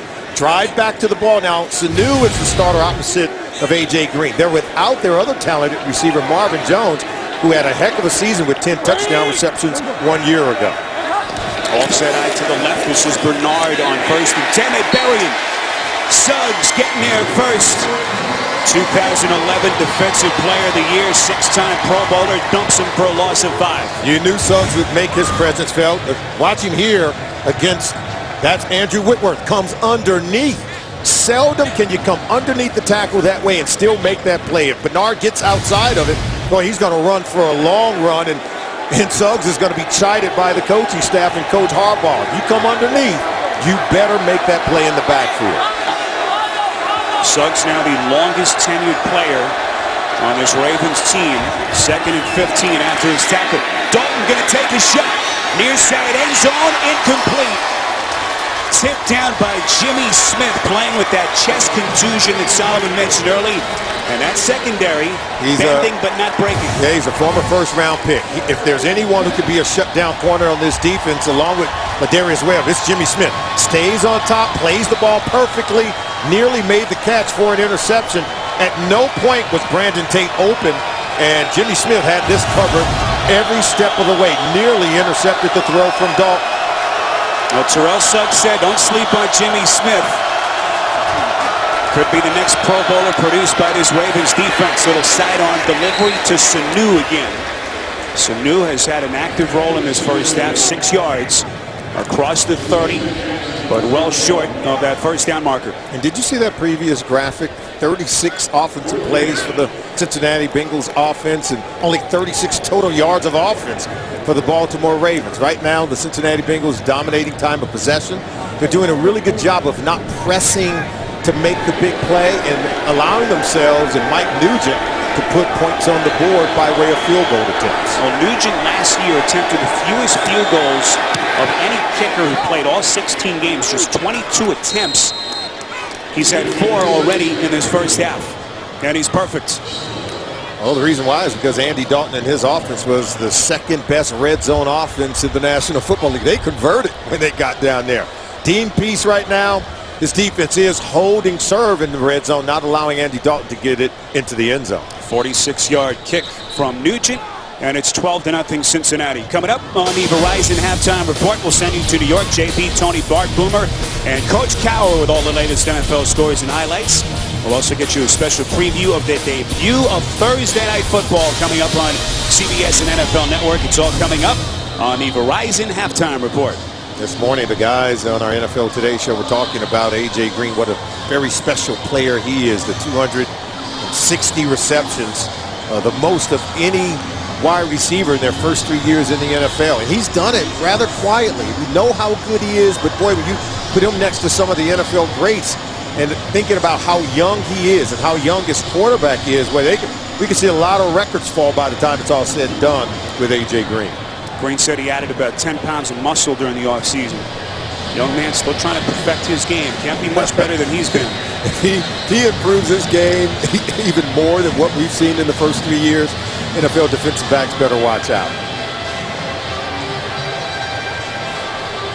Busy first half for Nugent. Boots it away from his own 35-yard line. Jones, the back line of his end zone, watches it sail through, and Flacco back onto the field from the 20. And you can't really put the fault, Solomon, on Flacco so far. A couple of drop passes by Steve Smith. Yeah, there's Steve Smith putting it on the ground. He's the veteran. You see, he almost stumbled and failed, then did not make the catch. That one off the hands of Torrey Smith. Flacco's got to be frustrated. 3 of 12 to start the game. This is not what he had in mind. When I talked to Flacco about it, I said, look, only Vinny Testaverde has had a 4,000-yard passing season in the entire history you struck of the Baltimore Ravens. Yeah, he said 4,000. We're trying to get 5,000. He's not getting there today. This is Pierce making a start for the suspended Ray Rice. John Harbaugh said if ball comes loose late, looks like he was down first. And now they say Cincinnati football. Yes, they do. Ball on the ground. Fumble recovered by Montez Cincinnati. Perfect has it, and they're saying that it's going to be Cincinnati Bengals ball. Wow. Perfect, the NFL's leading tackler a year ago, makes the play for Cincinnati. It's going to be hard to see, but let's see. Bernard Pierce has the ball right there. It's out. Ball's out. He's hit. You can tell by just the way his head went. He's trying to find the ball himself. Look at that's Vontaze Burfict right there, stripping it away. What did Burfict tell us? He says, even if the play goes away from me, I feel like I have to make every single play on the field, and boy, does he play like it. And Solomon, you said, when a defense knows that a running back is young, a couple of years in the league, that's what they're trying to do. They're trying to get and strip the football. At the NFL level, defenders, they're not just content with getting you on the ground. They want to tackle you, maim you, and take the ball away simultaneously, and that's what you see there. Is that ball out before the elbow of Bernard Pierce hit the ground? We see that ball rolling around there. And now they are allowed to look at this in terms of reviewing it. They're going to go and take a look at it. All turnovers, scoring plays under automatic review, and it looks like that football is clearly out before Pierce's elbow hits the turf. And how about this turn of events here? Andy Dalton, 1st and 10 from the 23-yard line, and the obvious concern on that Ravens sideline. First career lost fumble for the third-year Pierce. Dalton under pressure. Evades one man. Late marker comes in. Appeared to be some contact right at Dalton's face mask. Yeah. Brandon Williams coming up the gut. Holding. Offense, number 61. 10-yard penalty. Replay. First down. That's the rookie center, Bodine. Bodine's working against Brandon Williams. Bodine, we haven't had to say his name yet through most of this game, which is a good thing. Absolutely. Getting his first career start as a rookie here on the road at M&T Bank Stadium against the legendary Ravens defense. But there you see 61. You see the hands holding the big Brandon Williams, who's pressuring in the face of Andy Dalton. First undrafted offensive lineman rookie to start since Eric Steinbach here in 2003. 1st and 20 after the penalty. Man in motion is the man who catches the football, Brandon Tate. Used primarily as a kick returner last couple of years. Up the sideline, picks up 5. with the clock stopped at 4:08. And John Harbaugh said it. We expect a lot of wrinkles in this offense from Hugh Jackson. Remember, Hugh Jackson was the quarterback's coach during Harbaugh's first year here when Flacco was a rookie. Helped groom Joe Flacco. They know he's an excellent play caller. They know he's got a good creative mind when it comes to moving the ball down the field as an offensive play caller. Bernard, the lone setback. Dalton calling signals, 2nd and 15. It's caught. It's Gresham again. Wow. Taking on tacklers with that huge 6'5", 260-pound frame. They gang tackle him, but not before he picks up 4. Now, Gresham is a big guy, and he is a guy that can certainly make plays. He's going to be here coming across the field right there. And see, he finds the zone, and Dalton gets rid of the ball quickly. And then watch as he bounces off tackler C.J. Mosley, the talented former SEC Defensive Player of the Year, can't bring him down. Needs a second chance to hold on to Gresham to get him out of bounds. You saw Dalton's numbers at the top of your screen. 17 for 23. Very efficient for 142 yards. 3rd and 13. Bernard splits out in motion, top of your screen. Over the middle, caught right at the 20. Needed to get to the 14. Well short. It's Mosley, the inside linebacker, on the tackle of Brandon Tate, and the field goal unit on for the 5th time. I got to give Brandon Tate a lot of credit just for holding on to that ball, because C.J. Mosley introduces himself with a very physical thump just as the ball arrived. Dalton is doing a good job of just being very disciplined with what he's doing with the ball. He's avoiding the turnovers. 7 interceptions in 2 games 1 year ago against the Baltimore Ravens. Nugent 4 for 4 so far, this time from 38 yards out. And it's been a Sunday walk in the park for that man, Mike Nugent. A perfect 5 for 5, and he has been a lone source of offense. As another drive stalls, and you can see the frustration on the face of Dalton after the fumble by Bernard Pierce. Unable to punch it in for 6. Well, a busy week 1 across the NFL continues later today on Fox, and then tonight, 8:30 Eastern Time. You can tune in tomorrow for a Monday Night Football doubleheader on ESPN. First the Giants and the Lions, and then the San Diego Chargers against the Arizona Cardinals. As week 1 winds down, it's Solomon, you talk about a tough way to start the season. Short week for the Ravens, a game that we'll have on CBS next Thursday against Pittsburgh, and then another divisional battle, 3 of them in the span of the first 15 days of the year. The AFC North, I think, quietly is one of the best divisions in all of football. I know we talk a lot about the NFC West division with San Francisco, Seattle, Arizona, and that St. Louis defense under Jeff Fisher. But in this defense, or I should say in this division, where Pittsburgh and Baltimore and Cincinnati all have top 10 deep, even Cleveland Browns had a top 10 defense 1 year ago. And we're listening to the guys in the studio, the NFL Today, earlier today, talking about the AFC North. No consensus in terms of who the favorite is. That's how tough it is. Did anyone pick Cleveland, by the way? I would hope not, right? Just, you know, they're gotta see something from Cleveland a little bit before someone can make that prediction. But you know, Joe Flacco, the frustration, had a chance to visit with him Friday, said all the right things. New offensive coordinator, a new center in Jeremy Zuttah. But you have to give him some help. Already shorthanded, of course, with the suspended Ray Rice not in the building. Well, he's supposed to have help from guys like Steve Smith, who dropped some passes today, and Torrey Smith as well. And you know, the tight ends Owen Daniels, Dennis Pitta also have to be able to make some plays for their quarterback. Could be the final play here before the 2-minute warning. 1st and 10. Flacco over the middle. And it's caught. It's the tight end Owen Daniels coming over with Kubiak from Houston, 6 yards. And that takes us to the 2-minute warning. Flacco shut out so far, down 15.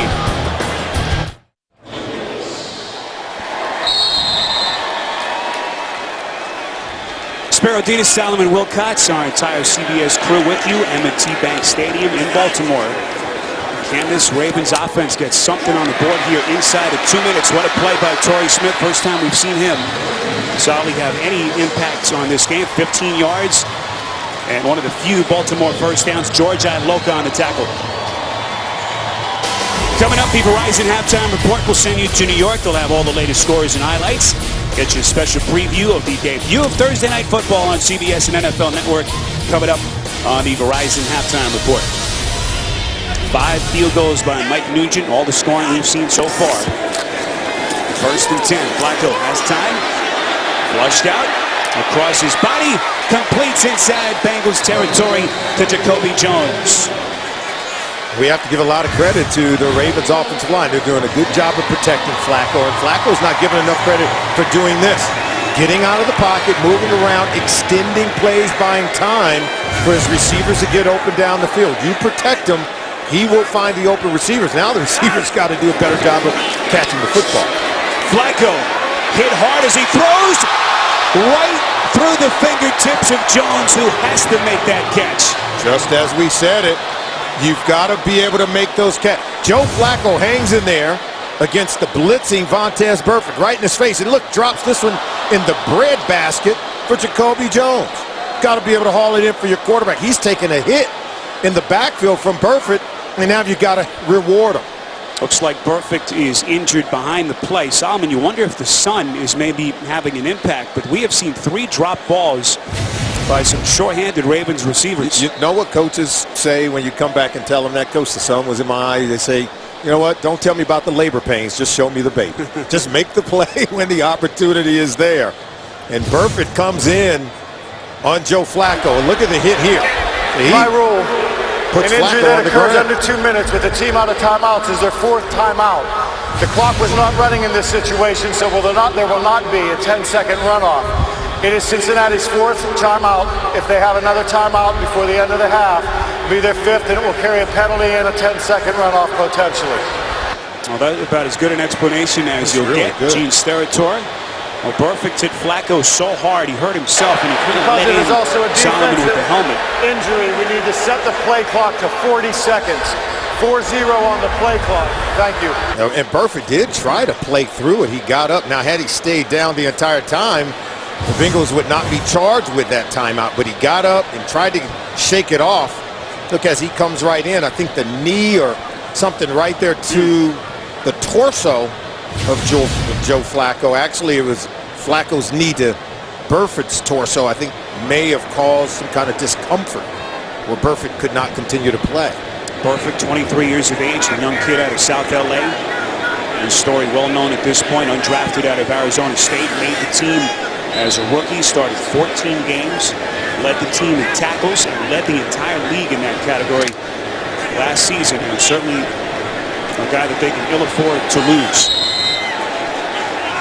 1:16 to play. Ravens still have 2 timeouts. They spot it at the 48. Flacco over the middle. Very tight space to deliver. Finds the tight end Daniels. And a Baltimore first down. They pick up 9. Actually about a yard short. Solomon, what are they trying to do here? 3rd and 1. Quickly get to the line of scrimmage. They're trying to get that first down, and then what they want to do is they got to take a shot at the end zone, but you can continue to work the underneath coverage as they've done. I think you've got to start getting the ball to your tight ends. I think you get the matchup with Dennis Pitta. We saw Owen Daniels just make the catch. The receivers are struggling right now in this game, and you're going to continue to give them opportunities. But right now, the sure-handed play of Dennis Pitta, Owen Daniels, has got to be a real comfort right now for Joe Flacco. Well, there is Gary Kubiak, hired to take over for Jim Caldwell, the offensive coordinator, who now, of course, is the head coach with the Lions. And if you're Kubiak, you've got to know that Torrey Smith has gotten behind Terrence Newman. We've seen Jacoby Jones get behind the defender. They just got to make the grabs. You might ask yourself, will they take another shot at the end zone, knowing that their receivers can get by the defensive back for the Cincinnati Bengals. So Baltimore down to its final timeout. This will be the 7th play of the drive. And the best Ravens drive so far today, 43 yards over the first 6 plays. So the short pass to Smith, makes the catch, taken on tacklers at the 30-yard line. As they pick up 7 and stop the clock with 49 seconds. Good catch and run by Steve Smith. They're starting to have a little jawing competition with some of the defensive backs, but he's feisty. He's got a lot of tenacity. Watch the stiff arm right there against Reggie Nelson. And that gets him extra yards, and then, oh, just another shove to Adam Jones. Look at the physicality of Steve Smith. We're told Burfict It's the neck area let in with the head, and his return is questionable at this point. Quick release by Flacco again, this time to Pitta. Inside the 30. And very close to that first down marker. Looks like they'll bring the chains. Yeah, that short passing game. And now they say first down. It's going to be a first down. They've been moving the ball, working the underneath coverage. And Joe Flacco's been really good. He's getting to feel a little bit better in the offense. And if you're the Ravens, you can get 3 points, even a touchdown here. You know what that's going to do for your confidence going in at halftime. And got to believe it'll be a joke for the Cincinnati Bengals, who played so well here in the first half. Dennis Pitta last season played just 4 games. That fractured, dislocated hip gave him a 5-year contract extension. Gives him a 1st and 10 here. 43 seconds. Flacco airs it out near side end zone. It is incomplete. It was caught by Adam Jones, but he was out of bounds. Huge break for the Ravens. Huge break. They were bringing the house at Joe Flacco. Paul Guenther sending the entire Bengals defense on a blitz. One-on-one to the outside. Torrey Smith, Adam Jones stays on top. He's fighting for the ball. He makes the catch, but he doesn't do it in bounds. Could not come away with an interception, but good coverage on the back end. I thought the Ravens would take a shot, and they did on that play. Marlon Brown, the second-year wideout out of Georgia, into the game, split out top of your picture. 2nd and 10. Flacco finds Daniels over the middle, and just on cue, you mentioned it, he's getting the tight ends involved. 11 yards and a first down. I think you have to, and remember, Owen Daniels played with the Houston Texans for Gary Kubiak as well. Knows the offensive system. Kubiak knows and trusts that Daniels is going to make a play. Ravens have 1 timeout. They're going to run a play here. Flacco pump faked initially and then off the hands of Pitta. And we'll stop the clock. 12 seconds left. They've got 1 timeout. What do you do here? I think you use it and you get one last shot at the end zone, knowing that about 7 seconds, okay, is going to take 7 seconds to be able to run a play. If it's an incompleted pass, you know the clock's going to be stopped. If it's caught, then you either get into the end zone, get down, and call a timeout. You throw it over the middle of the field. If you don't get into the end zone, you got to go down, allow Joe Flacco to call the timeout quickly. They'll line up at the 15-yard line. 2nd and 10. Here's Flacco, just 10 for 22 so far. Flacco has time, throws end zone. It's incomplete. Trying to find Pitta again. So 8 seconds remaining. 3rd and 10. They've got 1 timeout left. And only 4 seconds came off the clock. That's why you want to throw it quickly. They did throw it at the middle of the field, but at the end zone. Really good play. And now you've got time for even one more play where they're going to take a shot at it. Look at Paul Guenther saying somebody's got to be able to make a play. Joe Flacco knows the ball's got to come out very quick here. Can't get caught holding it, and you certainly can't take a sack here. 3rd and 10. Down to 4 seconds. Flacco. He can throw it away now. He's holding it and runs out of time. My goodness. He should have terrible mistake. He should have thrown it away sooner. And he knows it. He should have thrown it away sooner. We said it before the snap. Ball's got to come out quickly. He could have just easily thrown the ball out the back of the end zone. Save time and come away with a field goal. And you saw the look on his face. He knew it immediately. For a 7-year veteran, he's got it. Look, that's the 40-second clock. Look at the clock on the left. See, just throw it away. See, he should have thrown it away before he ever start running around with it. Could just clearly throw it out of the back of the end zone. There were 5 seconds still left on the clock. And really fitting in to a highly frustrating first half for John Harbaugh and the Ravens. You see Paul Guenther, they celebrate. Up 15-0. You're watching the NFL on CBS. The Verizon Halftime Report is next.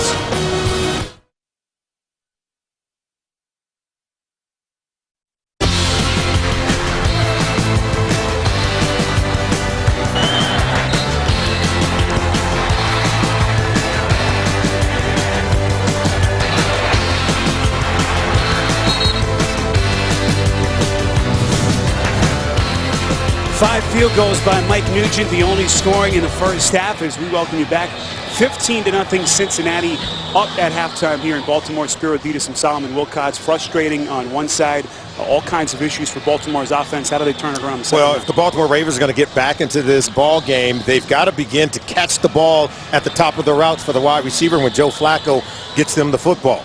got to be able to use the tight ends. Dennis Pitta, Owen Daniels, they've got to be able to use them to get them the ball. They're the sure-handed receivers. They're going to have opportunities, but they've got to protect the football and then create some turnovers, take the ball away from the Cincinnati Bengals offense and to overcome this 15-point deficit. All right, let's get you the DirecTV Ultimate Picture Cam. This was the botched play at the end of the first half. They had time. You said all Flacco needed to do was throw it away. Carlos Dunlap coming with the pressure from the backside, and Flacco makes a terrible mistake. Yeah, with 8 seconds on the clock, if you're Joe Flacco, you cannot get caught holding on to the football. You got to throw it away and allow the opportunity to kick the field goal. Could have went in with 3 points on the board. They're going to get the ball to begin the second half. Could have possibly saw a 10-point swing before the Cincinnati Bengals would even get the ball back here in the second half. Such a monstrous game. It always is on opening day, but for added significance, this is the divisional rivalry. Cincinnati winning its first divisional crown in the AFC North last season, first time since 2009, ending the Ravens' 2-year stay atop the divisional perch. Joe Flacco just 10 of 23, Solomon, in that first half, 78 yards. How impressed were you on the other side with what Andy Dalton did? Didn't really see him take shots down the field, but very efficient, 18 for 24. And you got to believe that Hugh Jackson saving the best for maybe in the second half. Maybe they start to stretch the field a little bit more, taking some shots down the field, but it's been a lot of underneath, a lot of screens by the wide receivers and running backs to manufacture offense and come away with 5 field goals. They had to hold the kick. As Nugent has had a spectacular day. Boom stab through the back of the end zone. Jones watches it sail through. Take a look at some of the first half numbers. Yeah, both teams came out and said they wanted to run the ball, especially the Ravens, and they're committed to running the ball. After that fumble by Bernard Pierce, one has to really wonder how much are they going to continue to run the football. It's the one turnover, the time of possession. I don't think we can talk about that enough for the Cincinnati Bengals to take the crowd out of it here at M&T Bank Stadium. And interesting, it's Bernard Pierce on the sideline to start the second half. Hard hit over the middle, Pitta knocked down. It's Justin Forsett. Solomon getting the start here in the second half. We saw that Pierce fumbled in the second quarter. And now maybe they give him the early hook. Yeah, and he's just chomping at the bit to maybe get another opportunity. He said this was the opportunity of a lifetime, and when you put the ball on the carpet in the season opener, the coach is going to go elsewhere. Flacco on 2nd and 4, and another dropped pass. That time off the hands of Daniels, the 2-time Pro Bowler. By our count, that's the 4th drop by a Ravens receiver. And we said they had to go to the tight ends. Kubiak draws it up to get the ball to one of their tight ends, Owen Daniels. The sure-handed one had played for Kubiak with the Houston Texans. Not able to haul it in. Had he caught it, would have been a first down. 3rd and 4. They mark it at the 26. Rookie running back out of Coastal Carolina, Lorenzo Taliaferro, into the game. As Flacco finds his man across the 30, looks like they've got the first down. It's Pitta. A pickup of 5 and a much-needed first down for the Ravens. Remember 2 years ago, during that Super Bowl run when Joe Flacco had 11 touchdown passes, no interceptions in the postseason. The 2 guys he relied on with John Harbaugh was Anquan Bolden, who's no longer here, but Dennis Pitta was tremendously productive in that postseason run. Had a hip injury to start last year. Let's see if he can regain form in 2014. This is Forsett back onto the field. 1st and 10. Forsett getting to the outside, crosses the 30, brought down at the 34. We just got word from the Bengals sideline that their Pro Bowl linebacker Vontaze Burfict has a concussion and is done for the day. Wow, and that means Vincent Ray is going to be on the field. A very active player. No one is maybe as good for Paul Gunther as Vontaze Burfict. He told Vontaze Burfict, I need you to be the guy to get after this defense, to be my vocal leader on the field. It's going to be without him in the second half. Excellent burst by Forsett, the man they acquired with the free agent contract coming over from Jacksonville. 8 yards. And the second first down in the quarter for the Ravens. Yeah, he's familiar with this offense, and watch it. It's that zone running game. And look, he's going to stick that 1 foot in the ground. See the hole open? And he presses the hole to get vertical. He has a good feel for this offense. He knows where the seams are going to be. That one cut-and-go style that Kubiak wants, Forsett can give it to him. 1st and 10 off the hands of another receiver, and again it's Steve Smith. Had a couple of drops, Solomon, in the first half, and just has not looked comfortable. One thing, Steve Smith has never been a tall guy. He's 5'9", 185. Now, this ball's up. See, he didn't go up for it with 2 arms going over the middle of the field. We would call that alligator arms in our time, but I'm never going to question the courage of one Steve Smith. The rookie running back Taliaferro back onto the field, 2nd and 10. Here's Pitta. We didn't see them go to the tight ends early in the game, but we've certainly seen it over the last couple of drives. Lamar, the starting outside linebacker out of Kansas State, on the tackle pickup of 6. And what did I say at halftime, Spiro? The wide receivers need to catch the ball on the deep routes. You can see they're working underneath here to begin the second half. All of these are short throws underneath the Bengals defense. I got to believe they're going to take some shots, and they've been able to get behind the defensive backs now. Some confusion for the Bengals on defense. Forsett split out top of your screen. That pass on 3rd and 4, batted down at the line of scrimmage. And Sam Cook, the punter, who's had a busy afternoon, back onto the field. Wallace Gilberry, the Alabama standout, getting his big mitts on it. Yeah, and what pressure provided by Reggie Nelson. They disguised the blitz. I don't even think the Baltimore Ravens thought they were going to bring more than they could protect. Nelson was able to leak through, forced a hurried and inaccurate throw by Joe Flacco. Here's Cook, Brandon Tate signaling fair catch right around his 10. And one of the few times Andy Dalton has not had good field position to start. First drive of the second half for Cincinnati, next on CBS.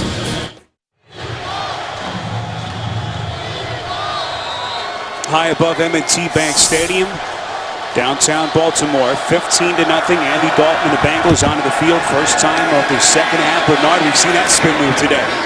Makes the first guy miss and picks up some positive yardage. You look at the first half possession summary for Cincinnati. They look good. Didn't get in the end zone, but look very good. They scored on 5 of their 6 first half possessions. 5 field goals for Mike Nugent. They're able to take advantage of those opportunities, but no touchdowns. 2nd and 9. That's Bernard again. A young man who has that starting frontline running back position for the first time in his young 2-year career. And what you notice from Hugh Jackson's offense, they're going no huddle. They're able to get a good look at the defense, but they're not going hurry up, Spiro. They're pacing themselves. They're bleeding clock. They're being very patient and deliberate with everything they're doing as they face 3rd and 4.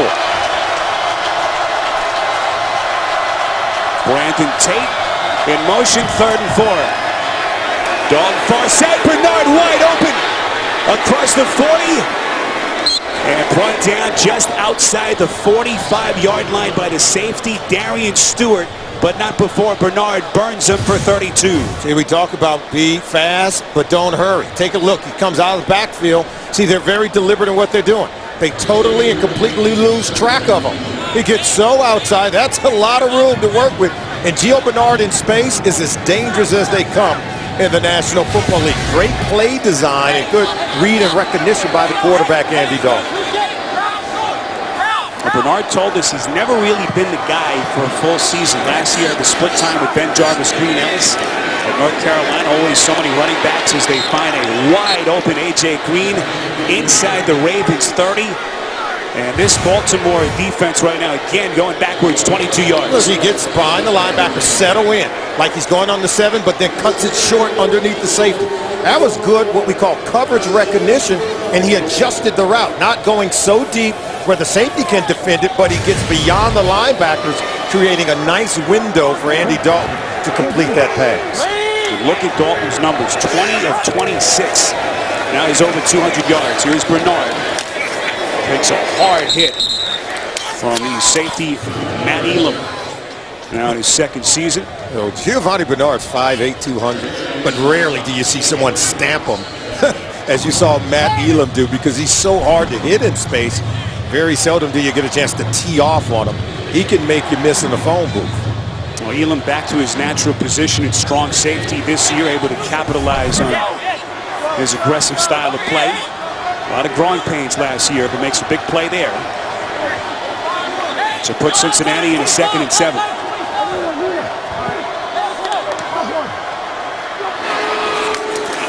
Ravens coming from the edge. Cincinnati picks it up, and Dalton's pass not even close to an intended receiver. At that time, Jimmy Smith doing a good job of disguising the route.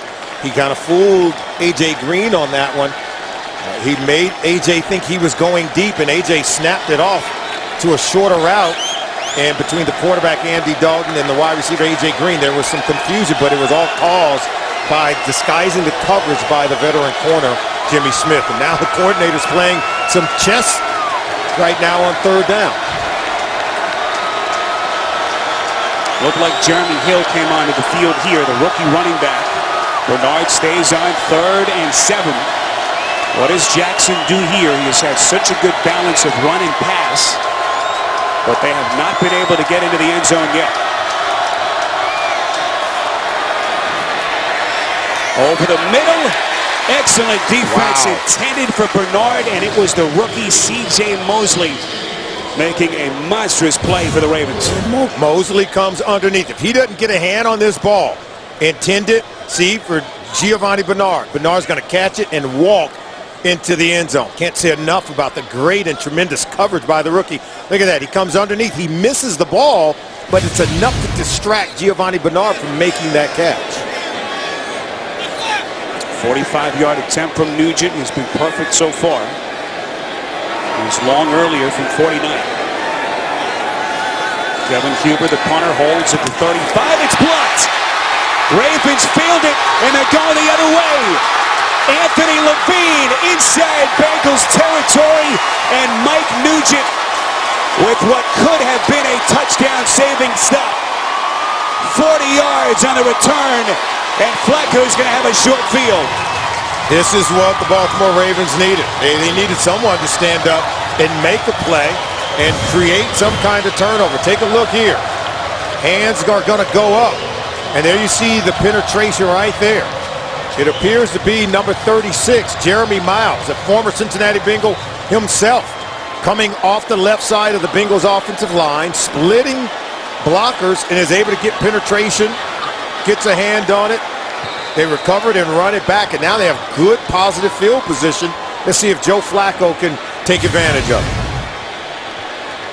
15-point deficit for the Ravens inside of 9 minutes left in this 3rd quarter. We haven't seen Bernard Pierce, who started the game today but fumbled late in the 1st half. Making the start for the suspended Ray Rice. Flacco under pressure, hit as he throws. He finds Smith and lost it. What's the ruling here? They say incomplete pass. And Steve Smith's rough Ravens debut continues. Well, we said it. We said the wide receivers have to catch the ball downfield. And there you see, he's going to come open. This ball hits him right in the hands. And there's no sun distracting on that one, right? He had it long enough where it almost could have been declared a fumble. It's just a really tough start for Steve Smith in his debut for these Baltimore Ravens. We talked about how experienced that back-end secondary is for Cincinnati. They have blanketed those two men. And that pass is intercepted. Picked off by Emmanuel Lamar, who stepped into the lane. And after the play on a blocked field goal, Baltimore gives it right back.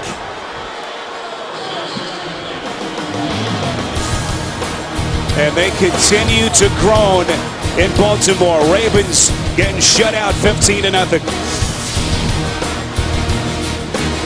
FedEx One Rate. Simple flat rate shipping with the reliability of FedEx. And by Kelley Blue Book. Find out what you should pay for your next new car at KBB.com.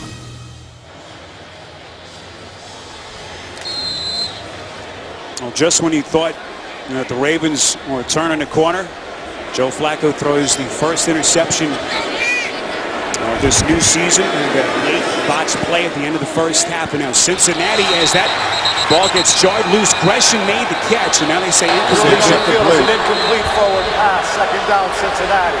Solomon, take us back to the Flacco pick. Well, he wanted to go to Owen Daniels, the tight end, going out into the flat, and Lemieux's going to have it covered. See, watch Lemieux here, but then watch the vision of Flacco. He's going to be here. He comes here, then comes back late And then that's where the interception occurs. He comes back late. He'd never even seen Lemieux, who comes away with the interception. So Flacco distracted himself, and whenever you come back late, you throw the ball late to the outside, high chance of it being intercepted.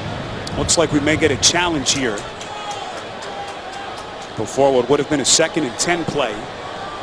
You see Marvin Lewis talking to our referee, Gene Steratore. Another look, it was Gresham with the catch. Tackle was made by Darryl Smith.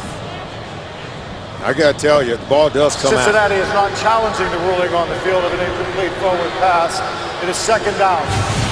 Have to maintain control through the contact with the ground. Would the play clock operator please reset the play clock to 22 seconds?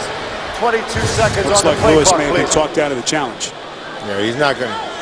Yeah.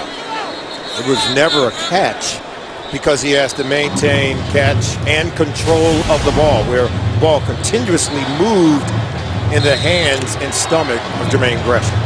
Excellent coverage on that play by Asa Jackson. So after the incompletion, 2nd and 10 from the 39. Dalton looking. Far side. It's caught. A.J. Green. That'll be Green's 2nd reception today. He's been quiet. At time for 7. On that throw, Dalton has been intercepted on those throws in the past. Remember the Thursday night game, and Brent Grimes picked him off, took it to the house against Miami because he threw it late to the inside of the receiver, and that one was one of those that the defender got a good break on it, could have had an interception. You just got to be very careful when he goes late, clear to the outside toward the boundary. The Ravens defense have given up chunks of yards here and there, but they have held here on 3rd down for the most part. 3rd and 2. Cincinnati is going to move the chains. That's Tate over the middle.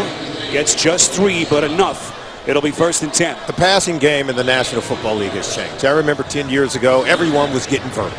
Everyone was throwing the ball down the field. All of these completions for Andy Dalton are just of the short variety, but they continue to move the chains. There's another one. This is Green again as they move inside Ravens territory. Clock stops at 7:23, 6 yards. Tackle made by Jimmy Smith. And you see the receivers being more sure-handed for Andy Dalton than the receivers are for Joe Flacco. Might be one of the big differences in today's ball game.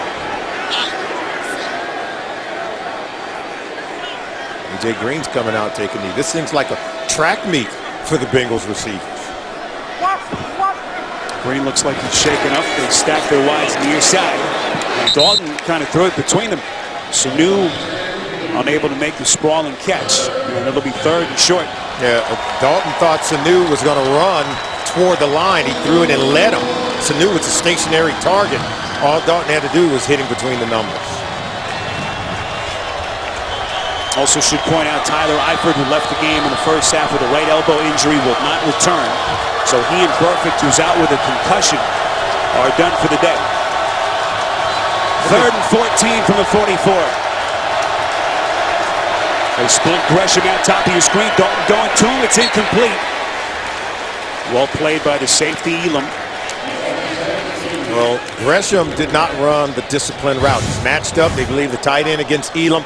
See, watch how he drifts at the top of the route. He's got to do the stop and make sure that he's able to work his way back to the ball. When you drift like that, he wants the penalty flag thrown, but he was not assertive enough in his pass route to attack the football. Only the 2nd punt today by Kevin Huber. Jacoby Jones signals fair catch. Fields at around the 17-yard line. That's where Joe Flacco will take over. Haven't scored yet. They're down 15 points. Let's do this together. Hey, Joe. Drew. Drew Brees. Sunday. You're missing football. I know. First date. Kind of thought this would be the move. You could be doing both. With the More Everything plan from Verizon, I have Verizon. NFL Mobile's free. One sec. Download it. You can watch live NFL games right here. This is amazing. What? Nothing. For the first time, watch live local Sunday games on NFL Mobile, included with the More Everything plan, exclusively from Verizon. Coming up next, it's the U.S. Open Women's Finalist. Serena Williams goes for her third straight U.S. Open crown against Caroline Wozniacki. Then tomorrow at 5 Eastern, Marin Cilic against Kei Nishikori in the men's final. As unexpected a matchup in that final round as you'll ever see at a Grand Slam. We'll have it for you on CBS. 1st and 10. Here's Justin Forsett. Looks like Pierce is at least done and in the doghouse with John Harbaugh at the moment, as they have struggled, Solomon. What, if anything, can Gary Kubiak do calling plays here to jumpstart this offense? If you're Gary Kubiak, you're saying, I'm going to do the same thing. You know why? I'm getting receivers open. All they have to do is catch the ball. 5 drops right now by the receivers for the Baltimore Ravens. And Joe Flacco is hitting them. They've got to catch it. 2nd and 7. That pass was deflected, it looked like, still caught by Dennis Pitt. It was Atkins who got a hand on it. Pitt has been the most consistent for Joe Flacco on that previous drive where they were moving the ball before it was intercepted. I think maybe 2 drives ago, 2 possessions before that. Pitt had 3 receptions. You can see 5 drops today, 4 of them by the veteran Steve Smith. Very uncharacteristic. 8 yards and a 1st down for the Ravens. That was the 6th catch by Pitta for 36 yards. Well, they're getting open. 1st and 10. Flacco slings it to Smith. Caught near side. Smith out across the 35, picks up 6. And that's why if you're Gary Kubiak, the play caller for the Baltimore Ravens, you don't change anything, Spiro, because, you know, Steve Smith is a 13-year veteran of the game. He's been in difficult moments before and had to fight his way out of a case of the drops or maybe running poor routes. But today, he's got to just work his way out of it. Still going to have an opportunity to impact this game. Flacco on 2nd and 4. That's the Steve Smith you know and love. Over the middle, taking on the defense. 13 yards and a Baltimore 1st down. Oh, he knows the coach right now is showing tremendous confidence in him after 4 drops to come back to him on consecutive plays. He catches one underneath, and then the hard-hitting slant where he may have turned it down earlier and didn't quite go for it. That one, he was fully committed to making a play. Well, this is the first time that Smith really hasn't been the #1 wide receiver in a long, long time. That distinction here, of course, belongs to Torrey Smith, who has been awfully quiet today. Bengals coming. Back foot throw. It is caught by Pitta. They connect for the 7th time today. 23 yards and a Ravens 1st down. Well, he's matched up with Emmanuel Lemieux. And you're going to see him right here. Just come right up toward the middle of the field. And watch Flacco drop this one in the breadbasket. Nice trajectory on the ball against a blitzing defense where only Pitta can get it. He has a tremendous amount of trust and confidence that Pitta is going to make that play. Lamar had the pick earlier. Draw play to Forsett. Keep in mind, if you've just joined us, Cincinnati's Pro Bowl linebacker who led the league in tackles last year, Vontaze Burfict, suffering a concussion, done for the day. And now they have to regroup without their best player on that side of the ball. Actually a concussion where he was blitzing on Joe Flacco, had a hard hit on the quarterback, and the way they landed, he ended up taking the worst of it. We saw Vincent Ray now calling out signals in his place. 2nd and 7. Pocket squeezed around Flacco. Didn't flinch. That's Owen Daniels. Oh, we told you, Pitta, Owen Daniels, to me, that's where the offense has to get going. Get this offense on track, get some rhythm. Consecutive completions going to the tight ends, where I think they're an excellent matchup against the Bengals linebacker without Vontaze Burfict on the field. 7 yards, another 1st down. They spotted right at the 20. Kamar Aiken into the game. First time we've seen him in wideout. Top of your screen. Flacco goes right to him. It's caught. Spinning. Good 1st down pickup. Tackle made by Adam Jones, who had that 44-yard punt return in the 1st half. And finally, Solomon, this Ravens offense threatening. Yeah, this is kind of like, you know, Gary Kubiak doing what Hugh Jackson's been doing the entire game, working the underneath coverage, using just about everyone. We've seen Steve Smith haul it in now a couple of times. Owen Daniels, Dennis Pitta. Now everyone getting involved. Joe Flacco with good protection starting to spread it around. Forsett, the long setback. Flacco's going to take a shot. This one is incomplete. Smith blanketed in the near corner of the end zone by Terrence Newman, who has had a solid afternoon so far to be 3rd and short. Terrence Newman, he's a veteran cornerback in this league. And watch, he's got a little hand. He doesn't move as well. Look at that hand. See the little back arm right there, little grab. That's not going to be called pass interference. You know why? The ball's clearly thrown out of bounds. was deemed an uncatchable pass. Had that ball maybe been a little bit closer, I have to wonder if the officials threw a flag at Terrence Moon. You appreciate that little arm lock right from the DB. You got to do everything you can. Trust me. The receivers are going to put their hands on you. You got to put your hands on him. Newman, a longtime vet, 12th year in the league, just turned 36. Flacco on 3rd and 3, pitch play to Forsett. He's got the first down. He's into the end zone. And finally, the Ravens on the board. Wow. Got to give Justin Forsett a lot of credit. He read the blocking on the right side behind guard Marshall Yanda. Rick Wagner, the new starter at the right tackle position. They just ride the Bengals defense right out of there, and he stayed play side. Coming right at you. Look at Yanda. Pick 71. That's Rick Wagner. They get the seam, hit the crease. You can see they were able to get it into the end zone. He just outrun defenders with great blocking up front to get it in for a touchdown. Well, you wondered if Cincinnati's stalled drives would come back to bite them. They hit this extra point. It's only an 8-point game. Injured Bengal on the field. It's like hard 99. To get a look Is at that Marcus number. Hunt? I think it's Marcus Hunt, 99. Big defensive end. You're right. Out of SMU. A young man who they are very, very high on. Excellent preseason, 4 sacks. Expected to get increased time after the free agent departure of Michael Johnson. Take a look again and then watch how they just see there as you see 99. He gets rolled off. They block him. And that's really where the breakdown occurred. Marcus Hunt, he gets sealed. And we talk about offensive setting the edge, Spiro. When they can set the edge and get around the end, it's going to be an easy run. Look, first rushing touchdown by a running back since November of last year. 174 rushes since they've been able to run it into the end zone. Point after by Tucker is good. And finally, something to cheer about for these fans in Baltimore. It's a brand new game. Flacco 6 of 7 on the drive. A 13-yard burst from Forsett. 8-point game on CBS.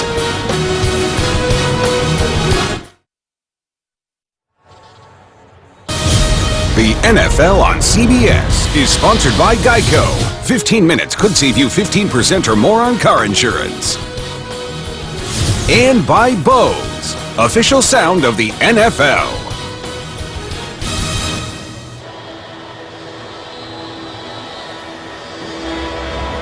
Well, it took them a long time, over a full half, nearly 3 quarters. They finally get into the end zone. Justin Forsett, first time he's been in the end zone since 2012. 13-yard run makes it an 8-point game.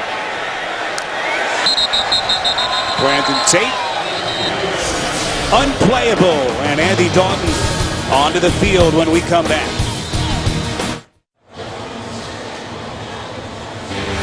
Well, for all the outsiders, misfits, and true originals, CBS presents a new series that's pure genius. Inspired by a true story, Scorpion premieres Monday, September 22nd, only CBS.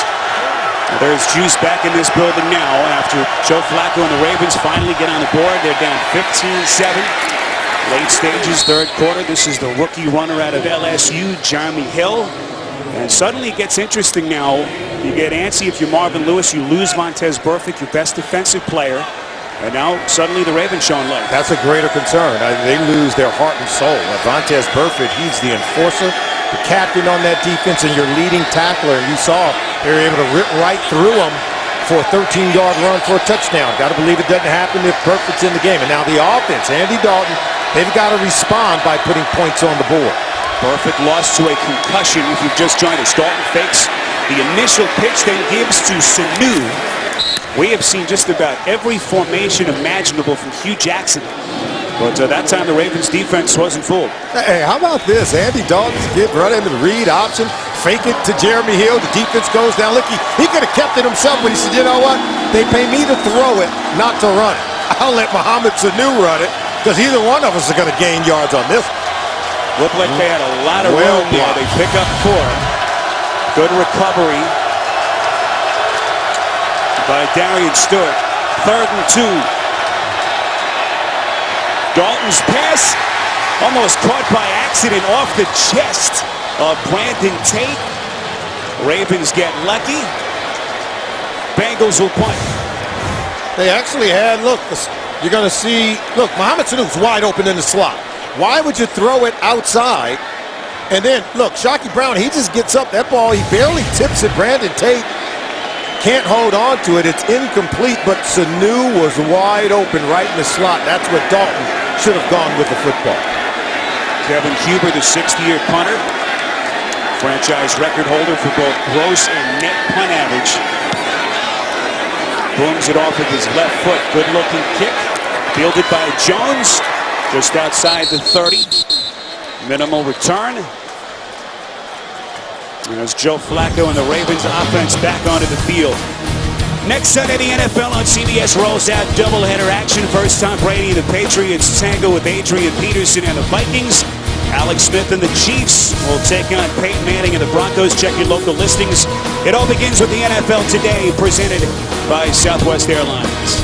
That last possession by the Bengals may have been, what, the first, maybe only second time they've gone 3 and out. But what a critical moment where their defense could have used more rest. They could have improved their field position and bled more time off the clock. 14 straight home victories for the Ravens in the month of September. We're down 15-0 at halftime.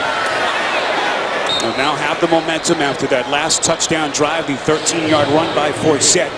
Ball was tipped by Vincent Ray and a marker thrown. Flacco's lucky. Could have been intercepted by Vincent Ray. Illegal formation. Offense, number 60 was not on the line of scrimmage. That penalty is declined. Second down. It's on Eugene Monroe. Another look at that last touchdown drive, and Flacco had a rhythm, Solomon, for the first time today. That's because his receivers caught the ball consistently. Then you can get a good feel as a play caller. It helps the quarterback to get into rhythm. And when you can run it like that, everything starts to click. 6 of 7 on the drive for Joe Flacco, ending with a 13-yard touchdown run by Justin Forsett. Forsett starting the second half after it was Pierce to start the game. Forsett making things happen. Catch and run across the 35 to the 38. Picks up 6. Robert gathers the backup defensive end on the stop. You can see now the tackling not as crisp as it had been early in the game. Forsett able to slip away from Vincent Ray right there. And you're getting now to the second level. And so Forsett now starting to make his presence felt, doing a much better job. They go from Ray Rice to Bernard Pierce. Pierce has the fumble in the first half. Now he's been benched on the sideline, and Justin Forsett starting to heat it up in Gary Kubiak's offense. Well, Pierce making only the second start of his young career. Right now a bystander. As we reach the end of the third quarter, Joe Flacco will have a 3rd and 4 when we come back. 15-7 your score. Will return to Baltimore after this message and a word from your local station. You're watching the NFL on CBS.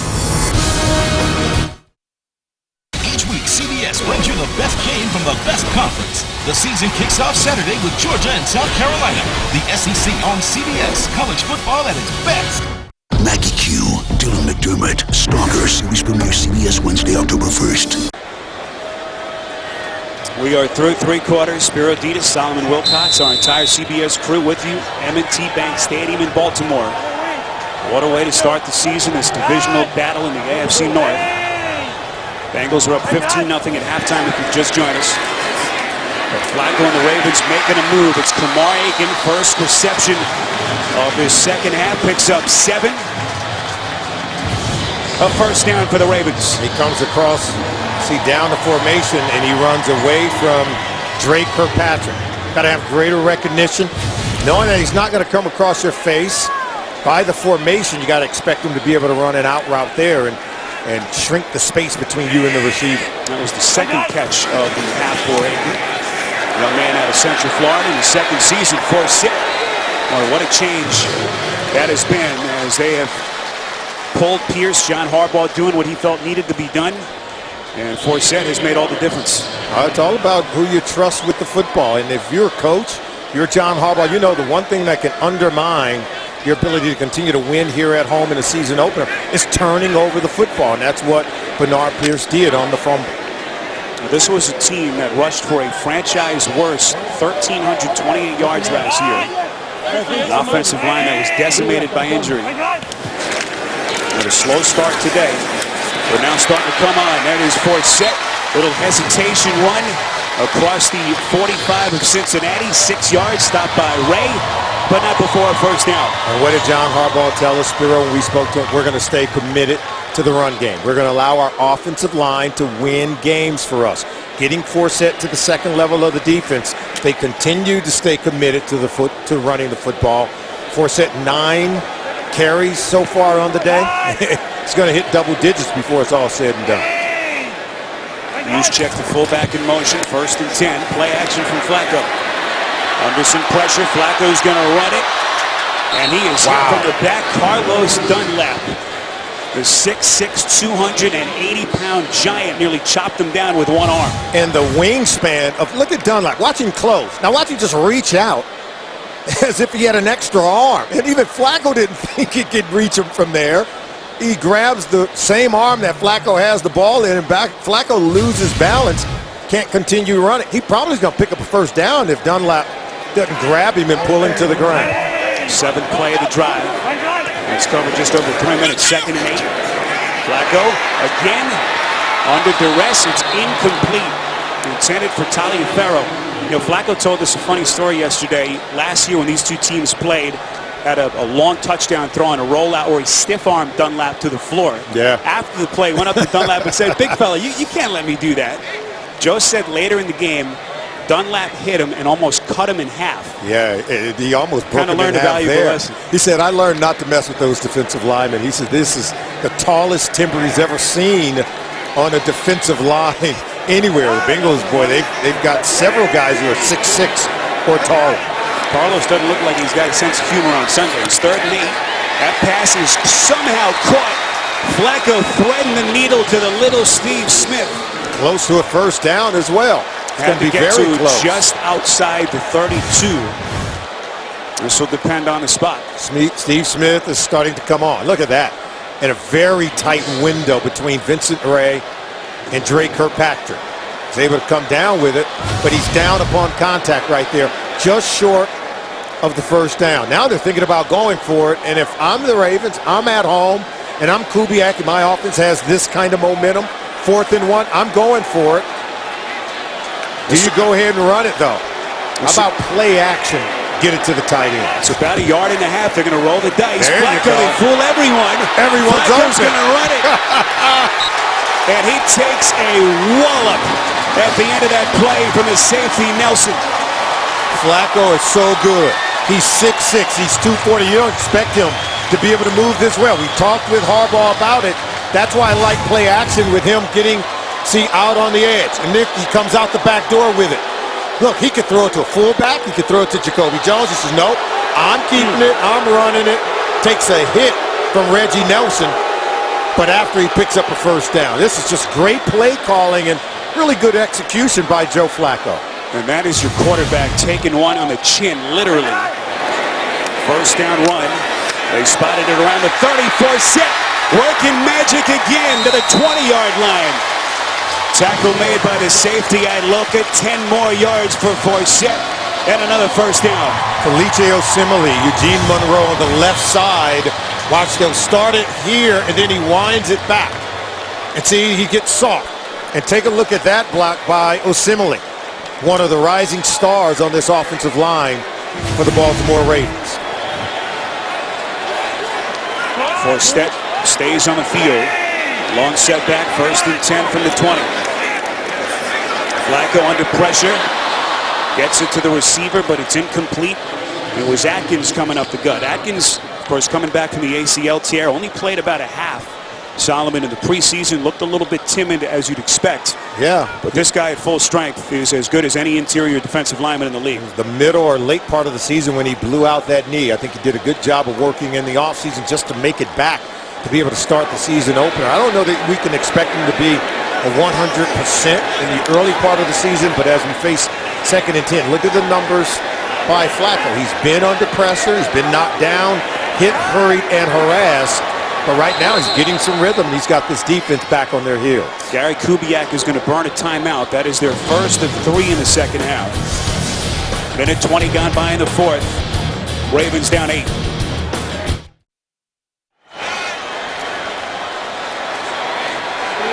Early stages, fourth quarter. Joe Flacco and company, 2nd and 10 from the 20.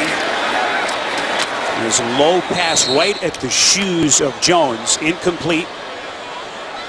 And the clock stops at 10:36. And a big decision here on 3rd and 10 for Gary Kubiak. Yeah, in terms of what do you do? The tight ends, I think, have been a really good matchup. They're matching up. Owen Daniels, Dennis Pitta against these linebackers without Burfitt on the field. I think Kubiak, Flacco, they found that this defense for the Bengals has been easier to move the ball against without number 55 on the field. 3rd and 10. Flacco, middle, incomplete.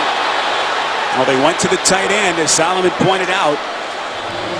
Not sure if there was a miscommunication there, but they weren't close. Pitta, the intended target. Quarterback, receiver have to read the same defense. Now watch Pitta to the right of your screen. See, he's going to sit down. But see, Flacco expected him to keep coming. And that's the right thing to do. You get zone. See, he sits and stays. All he has to do is find the window. Understand that the quarterback is not going to throw it right at that linebacker who was in that scene. Find the window and then settle down. He settled down a bit too soon. Solly, was that a misread in the huddle with the play call, or did they just have a different read after the snap? No, it was after the snap. While running the route, you have to be able to read the coverage properly. Justin Tucker bangs it in from 38. They salvage 3. Ravens inching closer early in the 4th. Home Depot. More saving, more doing. That's the power of the Home Depot. And by the all-new Chrysler 200, America's import.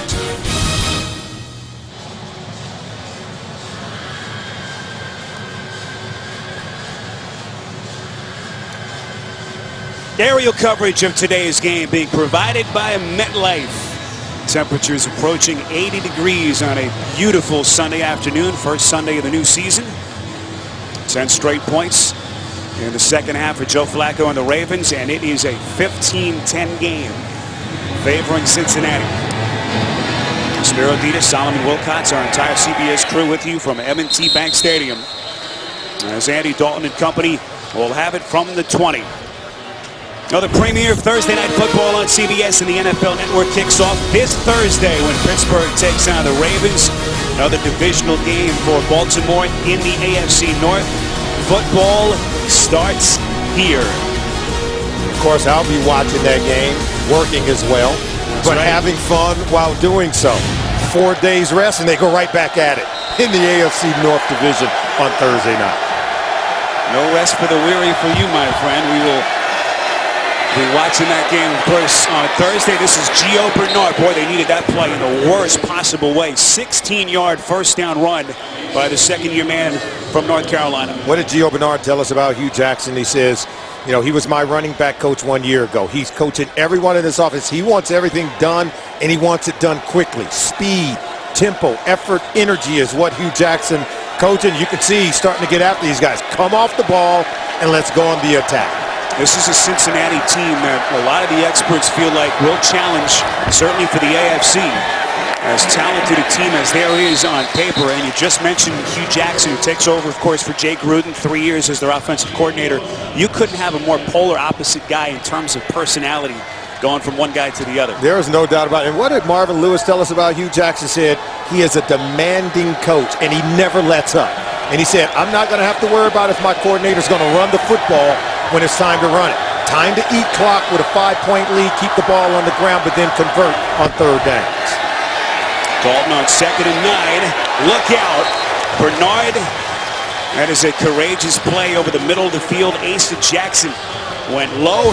Bernard picks up 5 through the air. How do you get lower than the 5'8" Giovanni Bernard? Asa Jackson knows how to do it. Gio's throwing his body around today. Taking one for the team. Excellent tackle. I told you earlier, Lardarius Webb out again. Did not play at all in the preseason with a back injury. But this secondary has held up, at least till this point, for Harbaugh. 3rd and 4. Dalton's pass, incomplete. Shaquille Brown, the 4th-year man out of Texas. And Bernard heard the footsteps.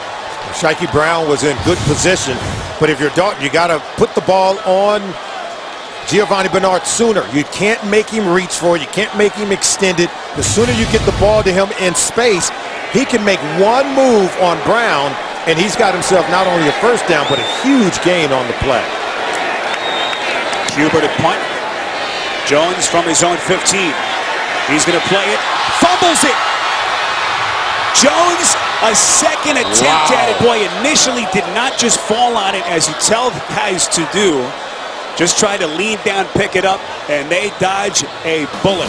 Everyone had an opportunity to recover this one. Ball slips away. The game nearly slips away from Jacoby Jones and the Baltimore Ravens after the late recovery.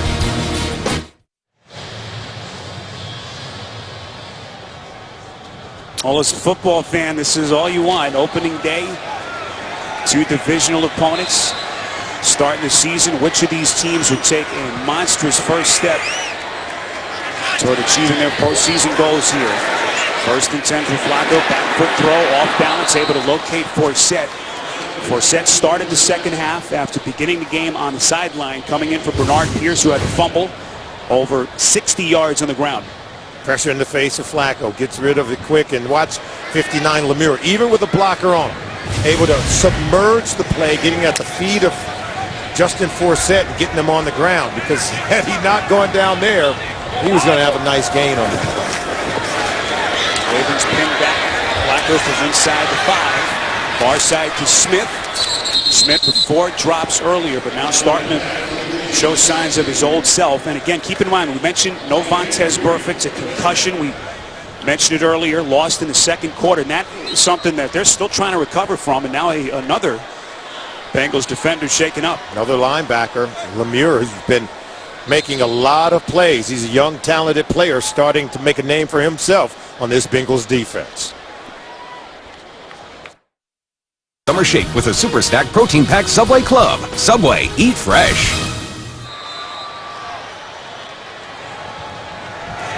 From Inner Harbor, back inside M&T Bank Stadium. Big third and fourth play. Flacco going sideline. Finds his intended man.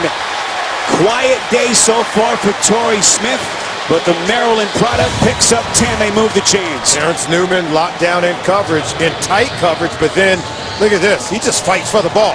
Pushes Newman off, and Newman kind of had hold of him a little bit. Torrey Smith fights him off and still able to haul it in. Just wonderful competition competing for that pass. Smith, who has made his bones as a deep long ball threat, going underneath, as Solomon mentioned earlier. That's Forsett spinning his way across the 30, late marker thrown. And this one behind the line of scrimmage appears to be against the Ravens. 8-yard run could be coming back. Holding. Offense, number 60. 10-yard penalty, replay, first down. Harbaugh looking displeased, obviously. Well, we mentioned the perfect concussion.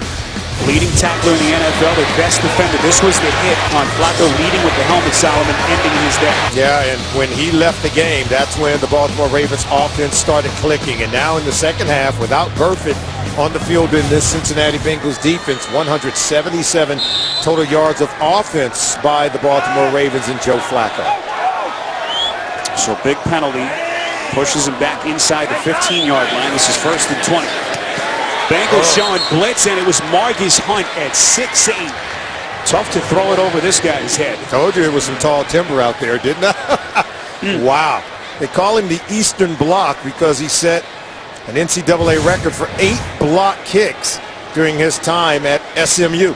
And look at this. Athletic, nimble of foot, had a monstrous preseason where he had 4 sacks for these Bengals and really dominated in that final preseason game against the Indianapolis Colts. 6'8", 290. Took him in the second round back in 2013. Justin Forsett, the lone setback, second and 20. Flacco has time. Completes. That's the tight end, Pitta. 6 yards, but dumped down right after the catch by Lemire. So Lemire shaken up a moment ago, looked like a knee. Had the interception earlier. Lemire is an athletic linebacker for Paul Gunther. Taught him coming into this defense, and he's a guy that can cover in space. You can see he matches up well against these tight ends, a little bit nicked up. But right now you have to wonder, where is that energy? Where is that playmaker on the defense who can rise up and make a play when they need it most? And now they cannot allow Flacco to convert a 3rd and 14 situation. Biggest play of the day for the Ravens offense. Flacco looking right. Near side across his body with the throw. He's got Smith. Caught. 20-10. Smith breaks a tackle and he's in.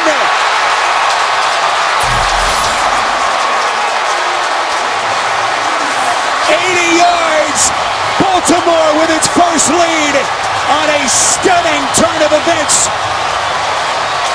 The Bengals knew it would happen. They said Flacco is at his best when he's extending plays and rolling out. He wants to go deep. He signaled for Steve Smith to take off running, and that's when he was able to separate in coverage against Adam Jones.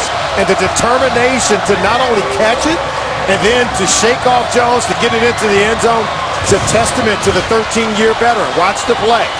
And you're going to see he runs the route, breaks it off. See, right now he's covered. But then when he extends, look, he takes off. And Adam Jones drops coverage. And now he knows he's going to get caught. Look at the stiff arm. Fights him off. And he's going to walk in from there. Just a heady play by the 13-year veteran. And an easy decision here for John Harbaugh. They will go for 2. Up 1.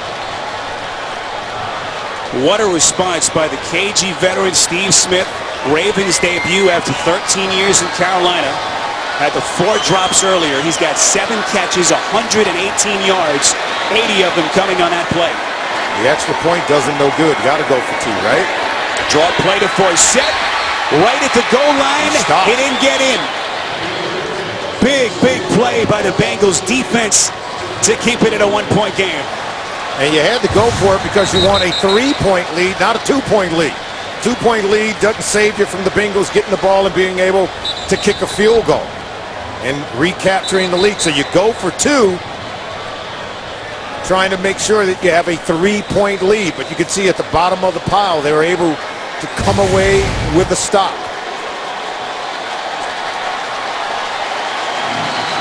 Well, Bengals defense that has been so stout today and so sure in that back end makes a critical mistake here. He goes there, and then he gets deep. And you can see Adam Jones lined up some 12 yards deep. Just stay deep. Don't let him throw it over your head. And now he's in no man's land. He's in trouble. As you can see, Flacco extends the play and throws it deep beyond the defense. Jones just had no idea that Smith was behind him. Yeah. Until it was too late. He didn't backpedal, and then that stiff arm right there. He actually grabbed the face mask of Adam Jones and threw him to the ground, blocking the vision of the official. A Ravens drive that started at their own 10. 6 plays, 90 yards.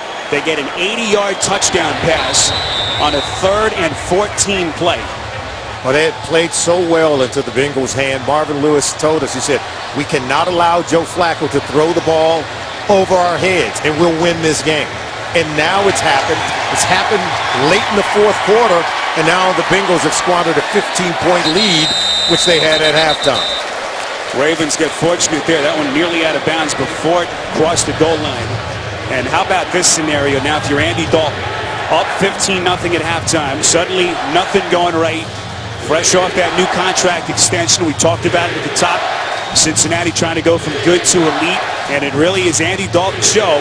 And now you put it on his shoulders down a point, under 6 minutes left. But we talked about this in the first half. We kind of said that these field goals weren't going to be enough. You just knew they weren't going to be enough in this home opener where the Baltimore Ravens have won 8 straight season openers right here at home. Dalton goes draw play to Bernard. Picks up a couple. Darryl Smith makes the tackle. Dalton has never won in Baltimore. 0-3 in his young career. Yeah, touchdowns, wins games in the National Football League, not field goals. And so if you're the Cincinnati Bengals and Hugh Jackson, as good as your offense has been today to kick 5 field goals, you know you got to stick it into the end zone ultimately to come away with a win here. And now that's where they're at, with just about 5 minutes to go in the ballgame. Bengals have all 3 timeouts, 2nd and 7. Dalton's going to take his shot. Near side, it is caught. A.J. Green cutting back, and he's in. Wow. So Flacco goes deep, and now does Dalton to A.J. Green. 77 yards as Green puts them back in their seats here in Baltimore. Shockey Brown, 23, get deep, and A.J. goes right by him. He does recover, nearly distracting Green on the catch. This is a bobble, and now you see 24, Darian Stewart. He comes over. He can't keep Green from making the play or getting into the end zone. What a well of a play by the talented A.J. Green. The 26-year-old star with a quick answer. 77 yards. And now the Bengals are going to go for 2. Now they're going for 2. And what did Marvin Lewis tell us? He said that Andy Dalton simply has a knack for winning games. Struggled at times with the deep ball last year, certainly on some of those picks. But that play, all A.J. Green. Dalton throwing near side. Sanu caught it. Was he in? Yes. Dalton, 2 daggers. One for the touchdown to A.J. Green, and then another for the 2-pointer to Mohamed Sanu. Here's Sanu in the slot, runs the out in front of the defender. He's a big-bodied wide receiver. This is like basketball, going up for a rebound in front of Asa Jackson. Look at that. Hauls it in, good catch. Officials in great position to make the call. Catch, control, 2 feet in bounds for the 2-point conversion. And keep in mind, A.J. Green hooking up with Andy Dalton last year in the matchup here. The 50-yard Hail Mary sent the game into overtime, a game that the Ravens ultimately won on a field goal. But Green has had some incredible moments against the Ravens. You know, look at this. This is, Brown tries to recover. He does a good job getting the hand in right there, but A.J. Green stays with it, still able to haul it in. And then has awareness enough to elude the secondary defender and still get it in. And everything he does, he makes it look easy. Maybe most receivers are distracted and not going to haul that one in. Certainly not going to keep their balance and be able to elude another closing in defender and still walk in easy for the touchdown. And Dalton said, that is my man. You can't ask for a better receiver to go up top to than A.J. Green. Well, Dalton knew at some point he was going to have to win in this stadium. Hasn't done it yet, but he can smell it here with just inside of 5 minutes left. A.J. Green, not only that Hail Mary touchdown here, also in the regular season finale in Cincinnati at a 53-yard touchdown. He has wrecked this Ravens secondary over the last couple of years. This is Jones trying to make something out of nothing across the 10, dragged down at the 12. And now all the pressure back on the shoulders of Joe Flacco. He's been here before. Down 7 with 2 timeouts left. A couple of home runs by each quarterback. We kind of thought that's what would happen after all the dinking and dunking, the short throws by Dalton to his receivers, Flacco's to his guys, and Dalton just goes right up top to A.J. Green connecting on the long ball, and Flacco getting one to Steve Smith. I think if you're a secondary defender at this point in the game, you think we have to tell you to stay deep, Spiro? It's the mistake that you don't expect at that juncture of the game. 1st and 10, Flacco feels the pocket squeeze around him, completes to Pitta. Close to the first down at the 20, couple of yards short. Tackle made by Vincent Ray, who's come on in relief of Perfect, who left with the concussion. And if you're the Cincinnati Bengals now, you don't want to give up anything. You want to play and contest every throw, even underneath, but you can't let them get the cheap one. Paul Gunther's telling that secondary, stay deep. And at the end of the day, if they catch it underneath, rally to make the tackle. Don't allow yards after the catch. Don't allow them to slip away, but certainly you want to defend the end zone. You see the discrepancy in total yards first to second, certainly in the second half, taking over for Bernard Pierce, if you've just joined us. 7 yards, first down, tackled by Gilberry. Yeah, and I'm impressed with Justin Forsett. 11 carries now, 70 yards rushing. And again, and really it's about his ability to break tackles. He's getting hit, but he's continuing to fall forward and get extra yards after contact. You see Steve Smith lined up out of your picture. 1st and 10 play thrown behind Smith. Those two have just not been on the same page today. Well, it's the underneath throws. Flacco said it. Said You know, he's great at running the 9 route, is Torrey Smith. But reading coverages appropriately and understanding how to settle down, how to sit, when to continue running against man-to-man coverage. Against zone coverage, you got to sit and settle and find the holes. Quarterbacks have to throw with anticipation, but they need the receivers anticipating as accurately as the quarterback. Only 2 catches today for Torrey Smith. 2nd and 10 over the middle. There he is. He's got it. First down and a lot more. Across the 50, 25 yards before he's struck by Iloka. He was slicing and dicing on this one. Coming underneath. Watch him come underneath Adam Jones. And then by, is that Leon Hall? And then he nearly broke the tackle by Reggie Nelson. Took George Iloka to bring him down to keep him from getting into the end zone. Well, you can keep him down, but he's so dangerous. Over the middle, that's Forsett, playing with his 5th team in 7 years. Ray Maluga, the inside linebacker, now taking on a bigger role in the absence of Burfict. 6-yard play. Ravens said they wanted to run the football. I think they must have been just kidding. Flacco already has attempted 55 passes in the ball game. That's not the normal formula or recipe they want for winning, but they'll take it any way they can get it to that. Smith getting reset, bottom of your screen. Jacoby Jones just to his right. Quick throw by Flacco. They pick up the first down. Caught by Aiken. 3rd reception of the half. 8 yards and another first down. And this is just too easy now. Protection is there for Flacco. The coverage is starting to break down in Paul Gunther's defense.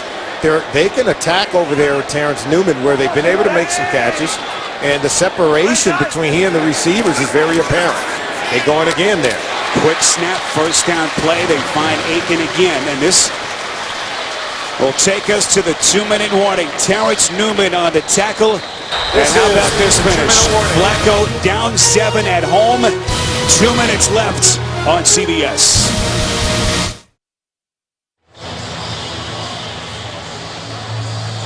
Dramatic finish in Baltimore. Antsy fans. 7-point Cincinnati lead. Can they hold on with what would be a monstrous road victory to start the season? You can see this Baltimore Ravens offense. They've been red hot here in the second half.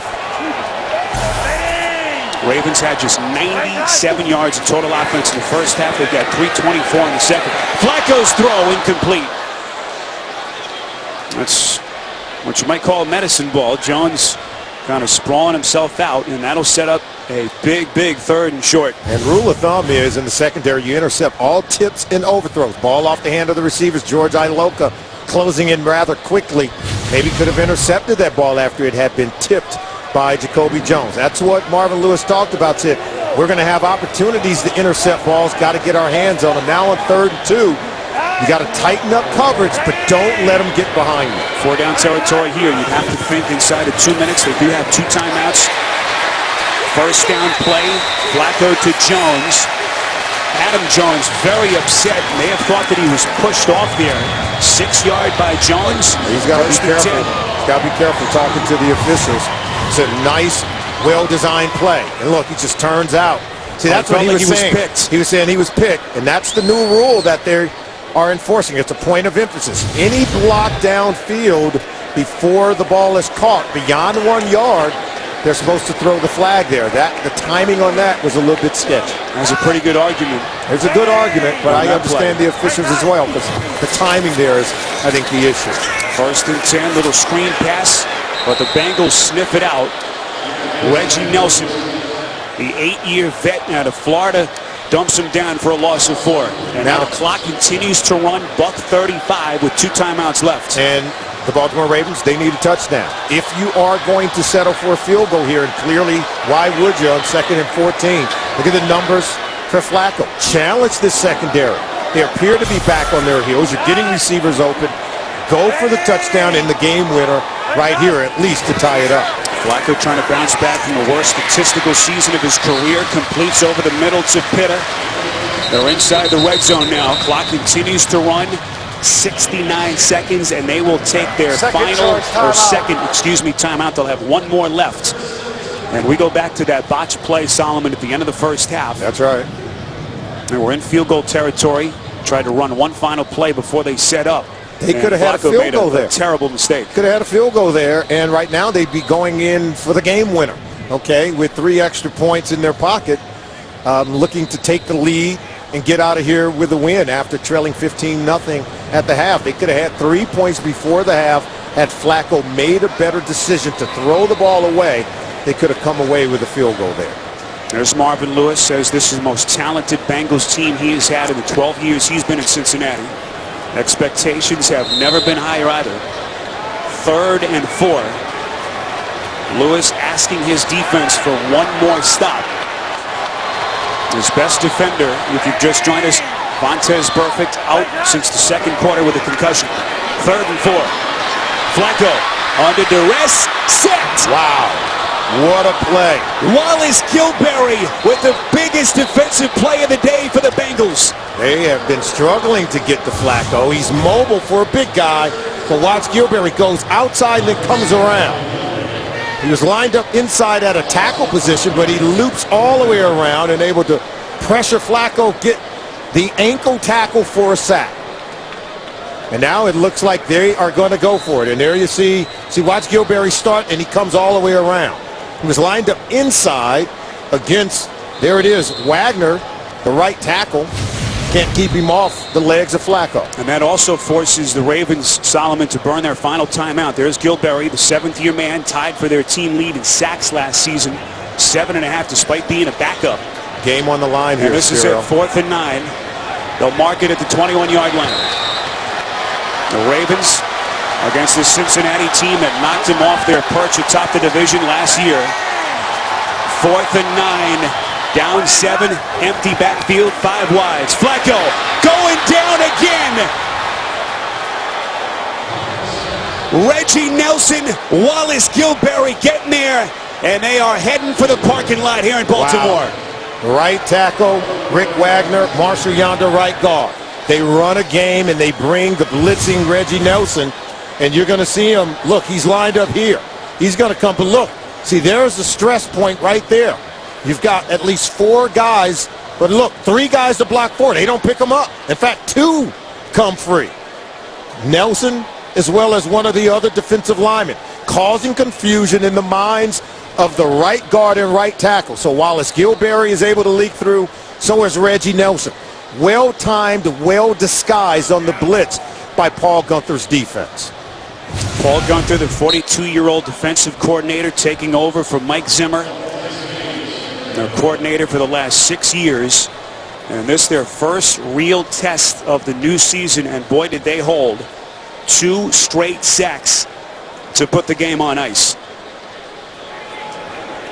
Big win for the Bengals on the road. They snap a 4-game losing streak on the road at M&T Bank Stadium, and an 8-game consecutive home opening winning streak is now done by the Baltimore Ravens.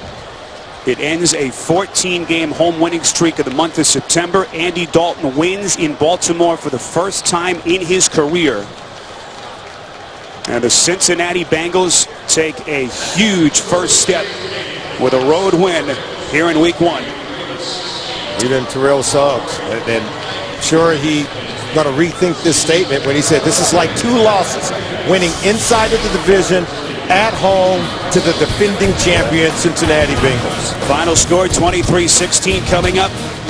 NFL Today with bonus coverage. Jacksonville in Philly. Now for Solomon Wilcots, our entire crew, Spiro Thetis saying so long from Baltimore. You've been watching the NFL on CBS. We now go to James Brown in New York.